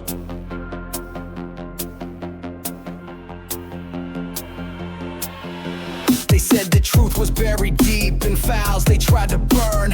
David's on the mic now, it's the people's turn. From shadow men in black to creatures in the mist, he's cracking open secrets that the government dismissed. Spooky lights above us, he's tracking every blink. Aliens, cryptids, yeah, he's making you think. With a journal full of clues and a wild-eyed hunch, he's talking ghost towns, lost time, Bigfoot's lunch. Old Dayvid don't know, but he's looking for the code on a long dark road where the weird ones go. Might stay hot when the stories unfold, digging through the static for the truth untold. From pyramids on Mars to sounds in the night, he's chasing after